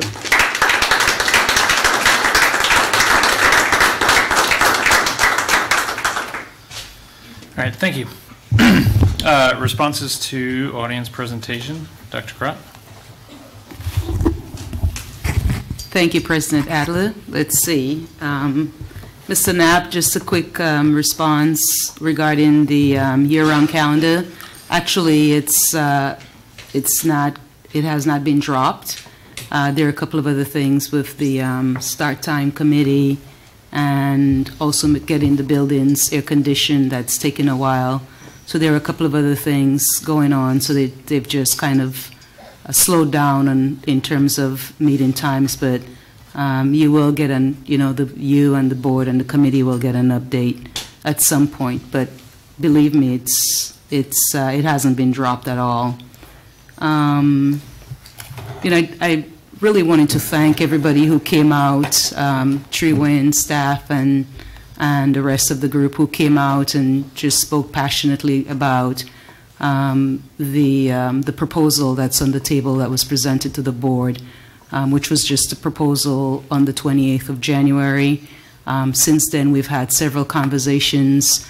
We've talked about, I've spoken with you, and I thought our meeting at your building at Trewin went very, very well. So it was kind of interesting with the characterization, but I'll take the hits, I guess.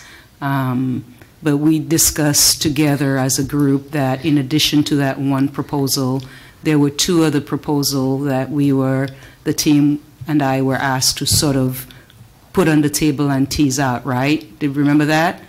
We talked about the K4, the 5-8, the 9-12, And then you said also tease out the idea of K-8 at each one. Then you also talked about, am I correct?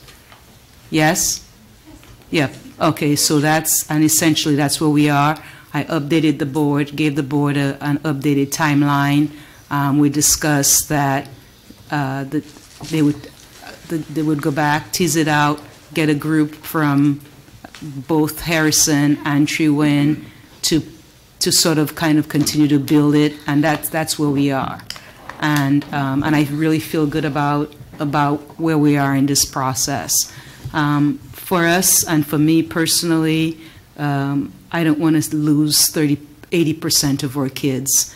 Every minute that goes by, we're losing kids, and you're right, we have to figure out a way to get this right once and for all, and focus on making sure that all of our kids have a fighting chance for a prosperous and productive life.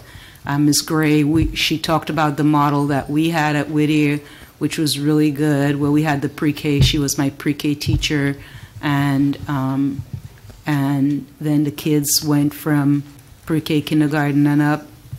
Since that time, that's been, dismantled way before I got here, and the kids were at a different center, and there was a different model.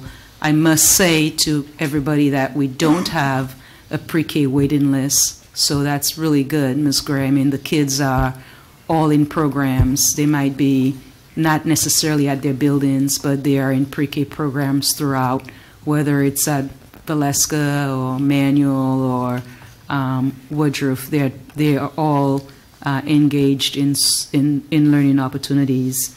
So I feel good about where we are in the process regarding exploring some additional proposals, and those were good ones also. I feel really good about those. And again, the group, we're working on those, and we'll get back.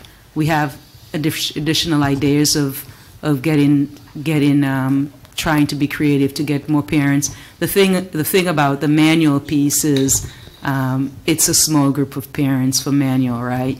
Regarding the 9 through 12, and we know for sure, and we're not saying that folks aren't doing a good job.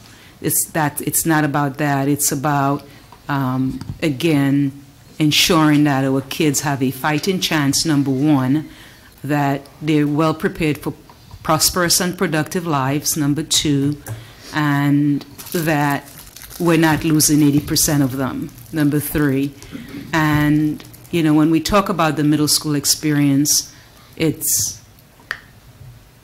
middle school experience, when you have middle school kids at a high school building, and half of them, that presents a challenge, and it is developmentally, that configuration is not working for our kids. It is not working. And as superintendent, I'm not just going to sit and pretend that it is, because it is not. And so middle school kids need to be in a middle school environment where they are, where it's more conducive. They're still kids. High school, it's for young adults, and the culture is very, very different. And it's very difficult, and it's challenging for 7th and 8th grade faculty at a high school to build a culture when you only have the kids for 2 years. And it just so happened that 2008, and we've had 10 years to sort of experiment with this, I was brought in to implement this new model of learning for Manual, which included grades 7 through 12.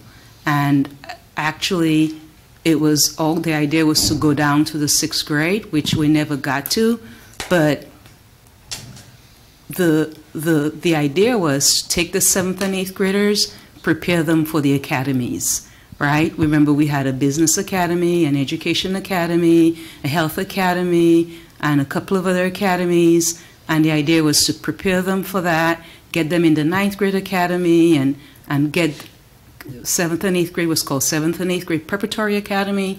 Then we had the 9th grade academy. And then for grades 10 through 12, there were other options based on their interests and the inventory that they had taken. So many years ago, before I came back, those academies were gone. And so, I mean, 7th and 8th grade was left hanging. You had nothing to prepare the kids for. So they were pretty much on their own. So that's just some of the history. And but I think we had some really good conversations at Harrison and at your building and even at Manual. We were given some additional ideas to tease out, and we said yes, we would. We said we will come back not only to talk to you guys, also to talk to parents, and also show you the three options that we'll be looking at, and get some feedback from you. So that's where we are, and I feel good about that where we are, because we've listened, and we're doing our due diligence in terms of running through those configurations so that we can, again, better serve the kids. The resources, it's my understanding that they've gotten what they need, and if there's anything that's been left out, we would like to know. Hetty, there's this new regarding the writing and the grammar. That was a problem when we came on board, and even on our agenda tonight. Journeys, the teachers have given feedback. They're excited about that. That balanced literacy approach, which will focus on, there are several components, about 12 components, where the writing, the listening, the speaking, so we're really excited about that. So it's taken a while to pick up the pieces and put things together. So we're on the right track, and we have a great team. I'm not going to say anything bad about the team, because I'm the first to say we have great teachers, and we have great families and great kids, and we just have to focus and ensure that they have a fighting chance, and I think we're getting closer and closer. So I probably took too long. That's good. Thank you. Any other responses to audience presentation? I like that. Go ahead. I would like to say I appreciate the Tree Wind staff and anyone else speaking in regards to that for appearing today. I've always been a big supporter of coming to the board meetings and speaking and saying how you feel, so the board can hear it, as well as the public. I love that transparency. Love the communication as well. I do want to say, communication, it's all about how you do it as well. I personally know that the superintendent is passionate about every kid in this district, every student that walks these halls. So at no time does she look at them like ticks on a chalkboard or just as a number. I think it's important to understand that we're in this together. It's a we situation. It's not the district versus the teachers, or the district versus everyone else. We need to be together. I think that's really important, so I just want to say that. Thank you. Mr. Walter. I wanted to echo some of the same thank you. It's not easy to come before the school board, especially in a large district like this, but it's important for us to hear from you. It made a difference. Just a couple of points I wanted to make. It wasn't just you that didn't know about the meetings that were going on. The school board was not notified of those meetings that were going on, which might have been a good idea to let us know about that. I'm going to speak for myself, but the first I heard about it was when we went to the mayor's address on the state of Peoria.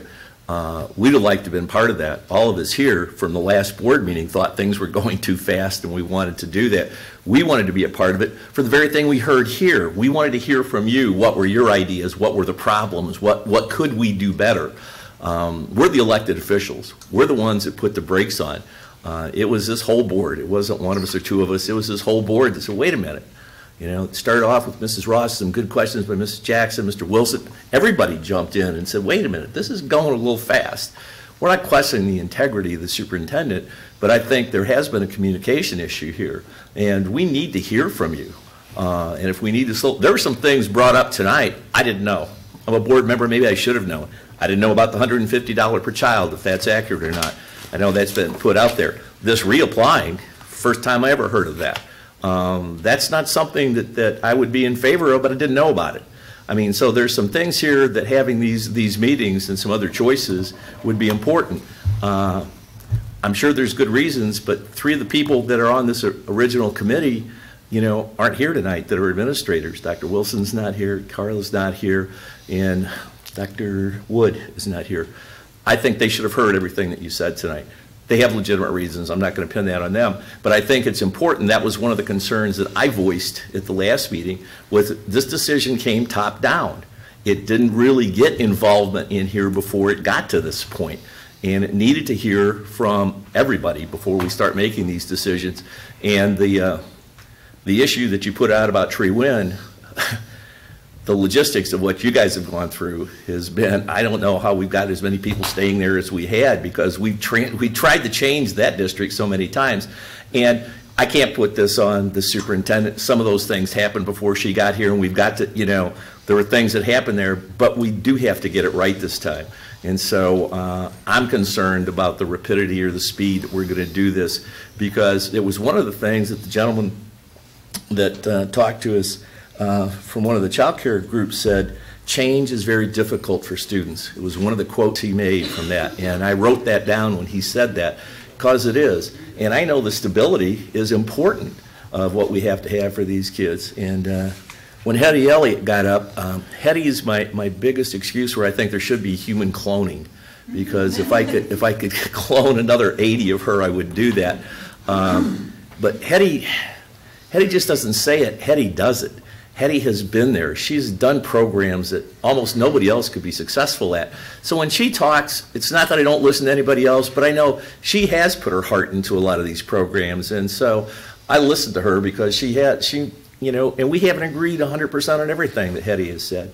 But this was important for me to hear from her too as to what's going on. I love the concept when we talked about the pre-K. There's been some things that have changed there.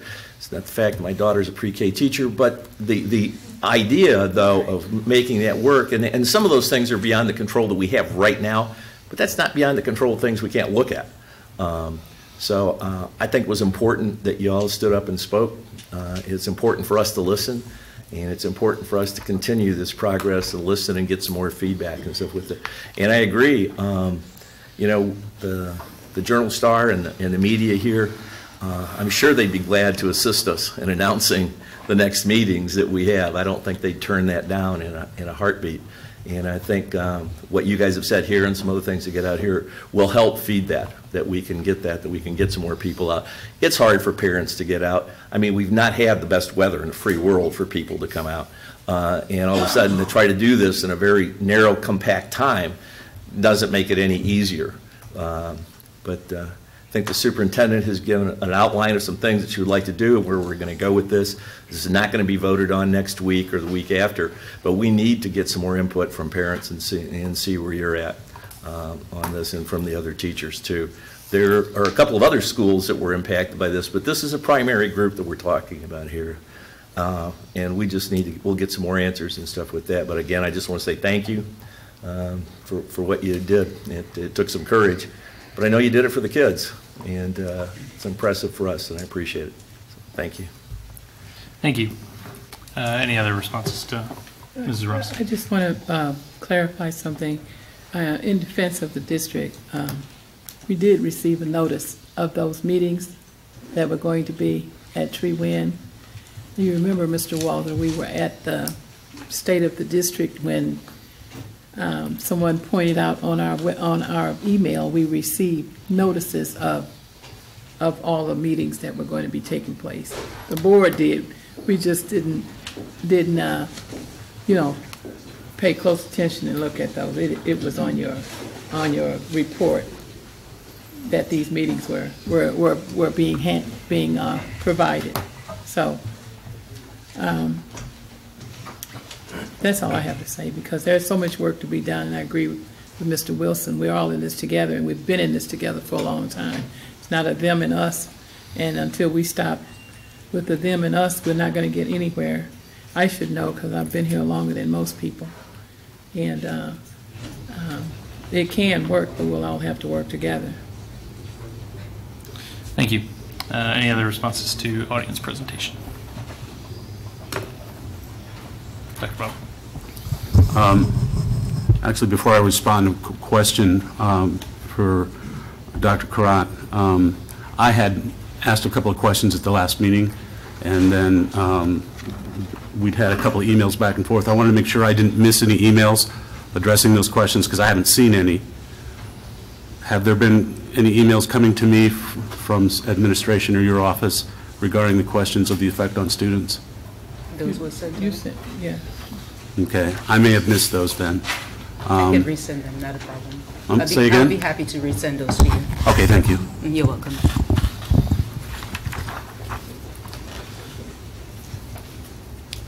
Okay.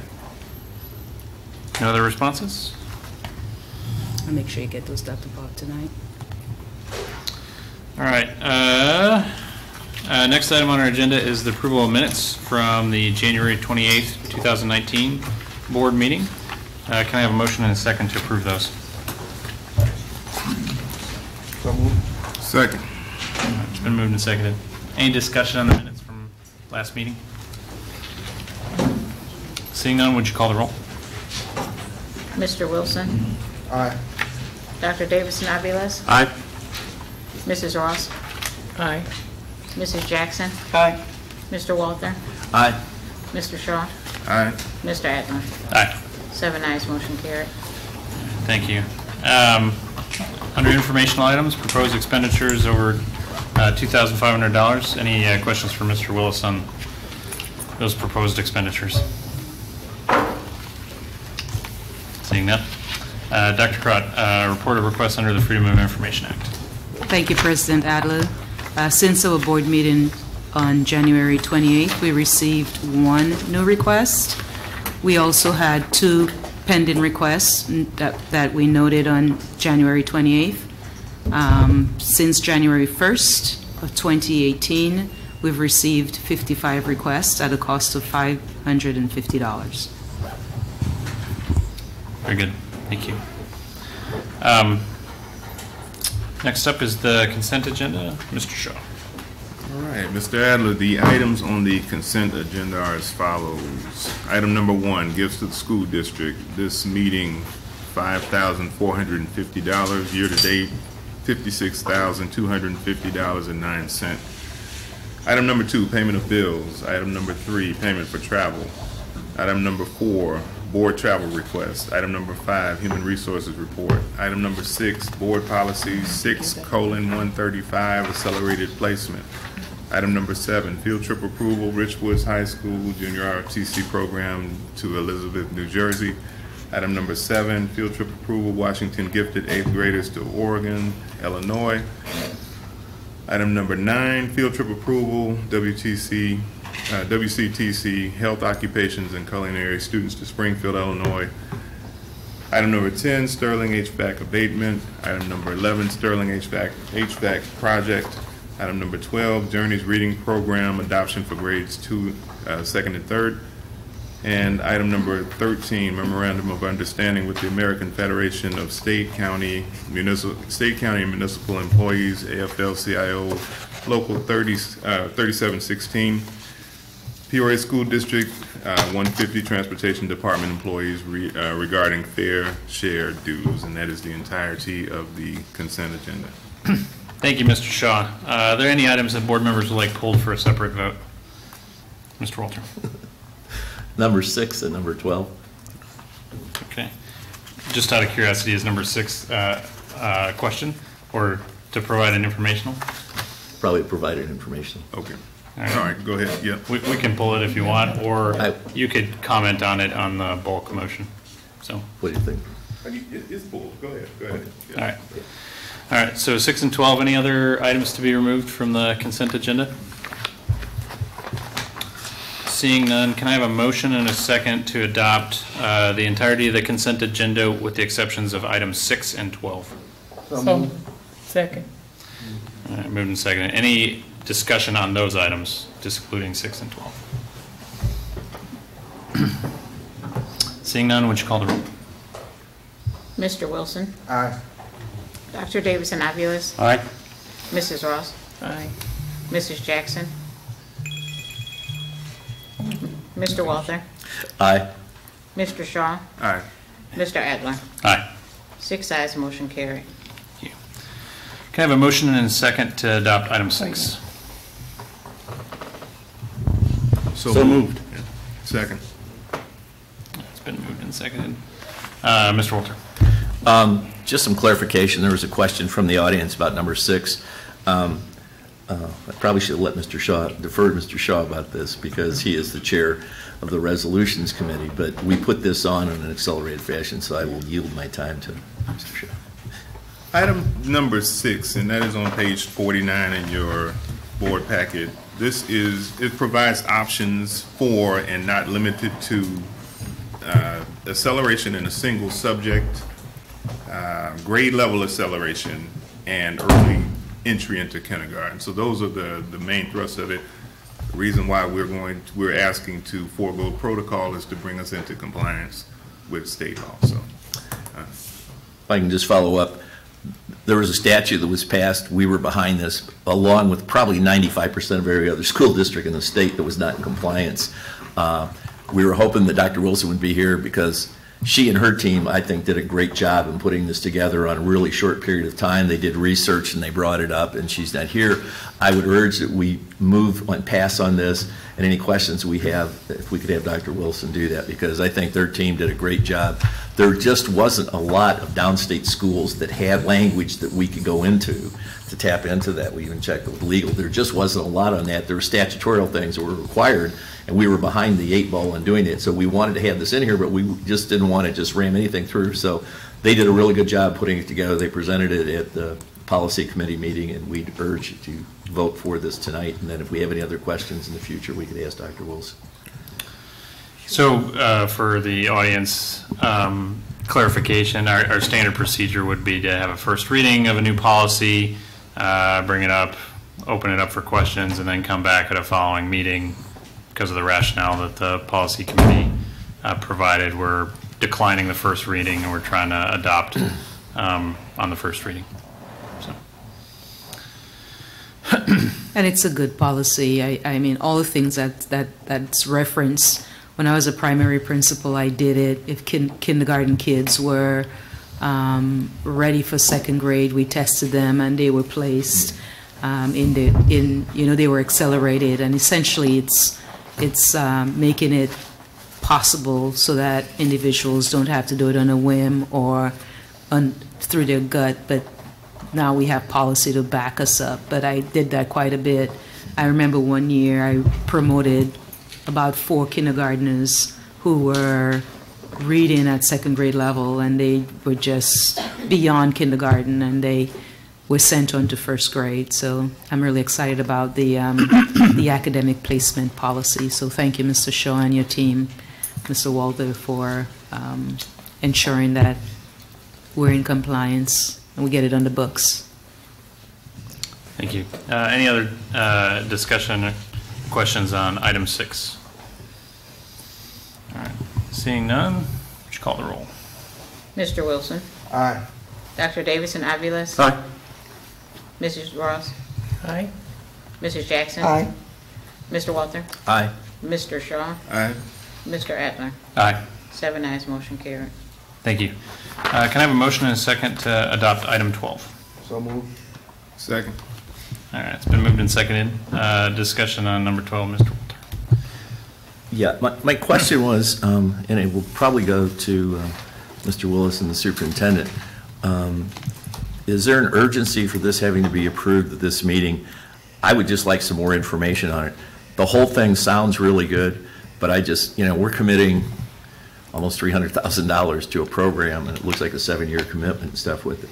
I just would like some more information, and maybe that I haven't had enough. There's been enough that's been put out there, but if this has to be done tonight, I could live with it, but my concern is when we're talking $300,000 for a program, and I know this is a big part of what the superintendent wants. We want this grade level thing going up, and I just would like to a little bit, if this is an absolute, it's got to be in tonight. It's not the last time we've had a 6-1 vote, but I would just like a little bit more time for the board to get some more information about it. It's a reading program, and teachers it aligns with the balanced literacy approach that Hetty mentioned. Teachers have been knocking down my door, ensuring that it has level books. There's been a committee of individuals who've been working to adopt, and they've actually implemented, and they're all in love with it. So that's the This was part of the pilot program. Right, it was part of the pilot. That's the product they wanted, and they selected. We cannot use title funds to purchase core curriculum. That's called supplanting. So we anticipated that cost, and we built it into the district budget. It was piloted in 4 schools. Priority 1 schools, Priority 2 schools, Priority 3 schools. 2 informational sessions with teachers in January to share about the curriculum and gather feedback, and the feedback was positive. Again, it aligns to the balanced literacy framework. It provides for level books, so students can have books to read in addition to the basal, which is the textbook. Teachers can get professional development and materials before they leave for the summer. So it's pretty normal operational practices. We practice ensuring that we have. Okay. My question was, if by chance, we've done this preliminary stuff, but if a year from now the teachers feel that it's not working, we've got a 7-year commitment. Am I accurate with that? Yeah, usually what happens in order to get a really good price, then they give you a package deal. Okay. And if there are any updates, then you have the benefit of, because then the company will make the updates. Okay. Mrs. Jackson. I thought this was something that teachers wanted. That's what something Yeah, teachers wanted. that's Yes, what ma'am. yeah. So this was part of their decision too. Right. And they've tested it, and that's through the curriculum department. It's called Journeys. Dr. Davidson-Aviles. I'm going to riff off of Ms. Jackson. Mr. Walther, if it makes you feel any better, I've received unsolicited teacher feedback on this, and they're on board. I think they want it. Okay. I just have a Ms. quick Ross. question. As it relates to the 7-year commitment, is there an out for either side in this commitment?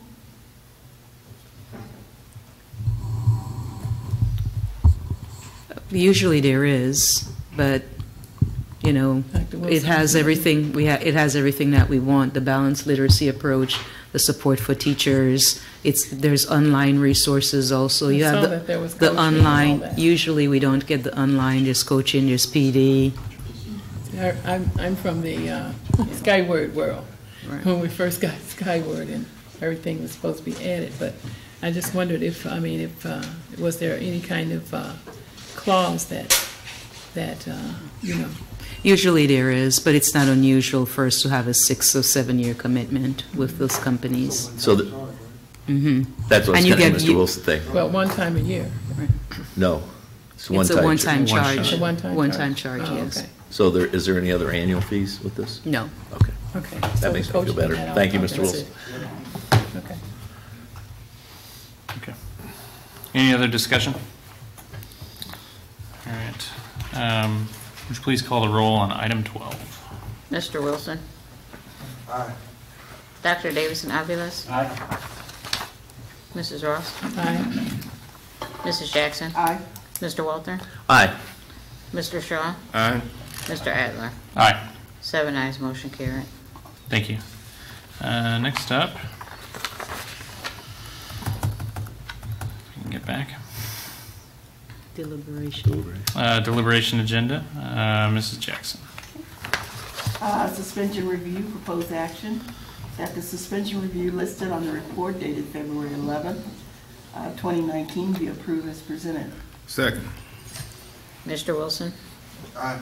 Dr. Davison Aviles? Aye. Mrs. Ross? Aye. Mrs. Jackson? Aye. Mr. Walter? Aye. Mr. Shaw? Aye. Mr. Adler? Aye. 7 ayes, motion carried. Expulsion, proposed action, that the expulsions listed on the report dated February 11th, 2019 be approved as presented. Second. Mr. Wilson? Aye. Dr. Davison Aviles? Aye. Mrs. Ross? Aye. Mrs. Jackson? Aye. Mr. Walter? Aye. Mr. Shaw? Aye. Mr. Adler? Aye. 7 ayes, motion carried. Expulsion with expulsion to be held in abeyance, proposed action. The expulsion with the expulsion held in abeyance listed on the report dated February 11th, 2019 be approved as presented. Second. Mr. Wilson? Aye. Dr. Davison Aviles? Aye. Mrs. Ross? Aye. Mrs. Jackson? Aye. Mr. Walter? Aye. Mr. Shaw? Aye. Mr. Adler? Aye. 7 ayes, motion carried. Thank you. Are there any presentations or suggestions by board members?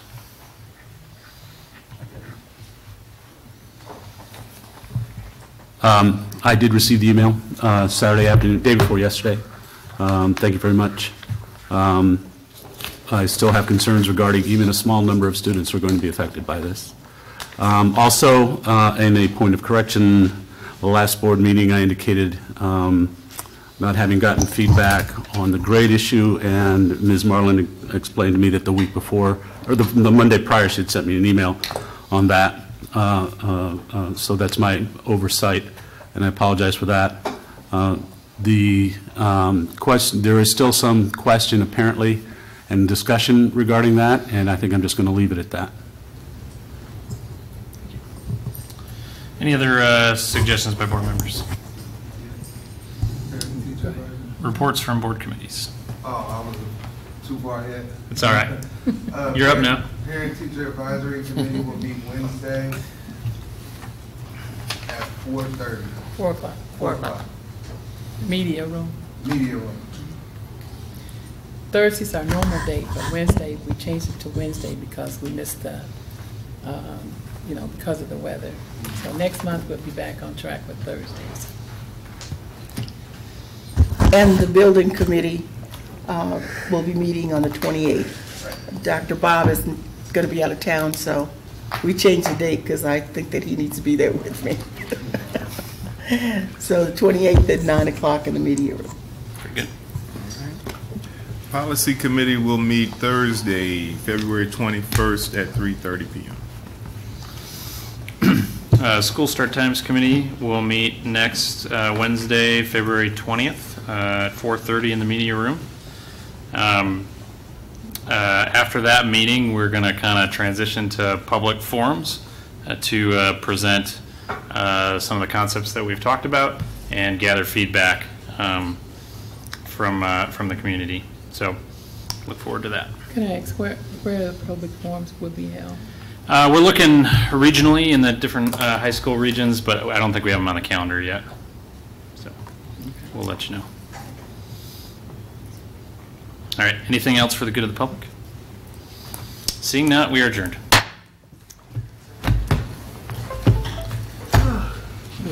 Okay. What a day. I sat here long enough. I'm with you.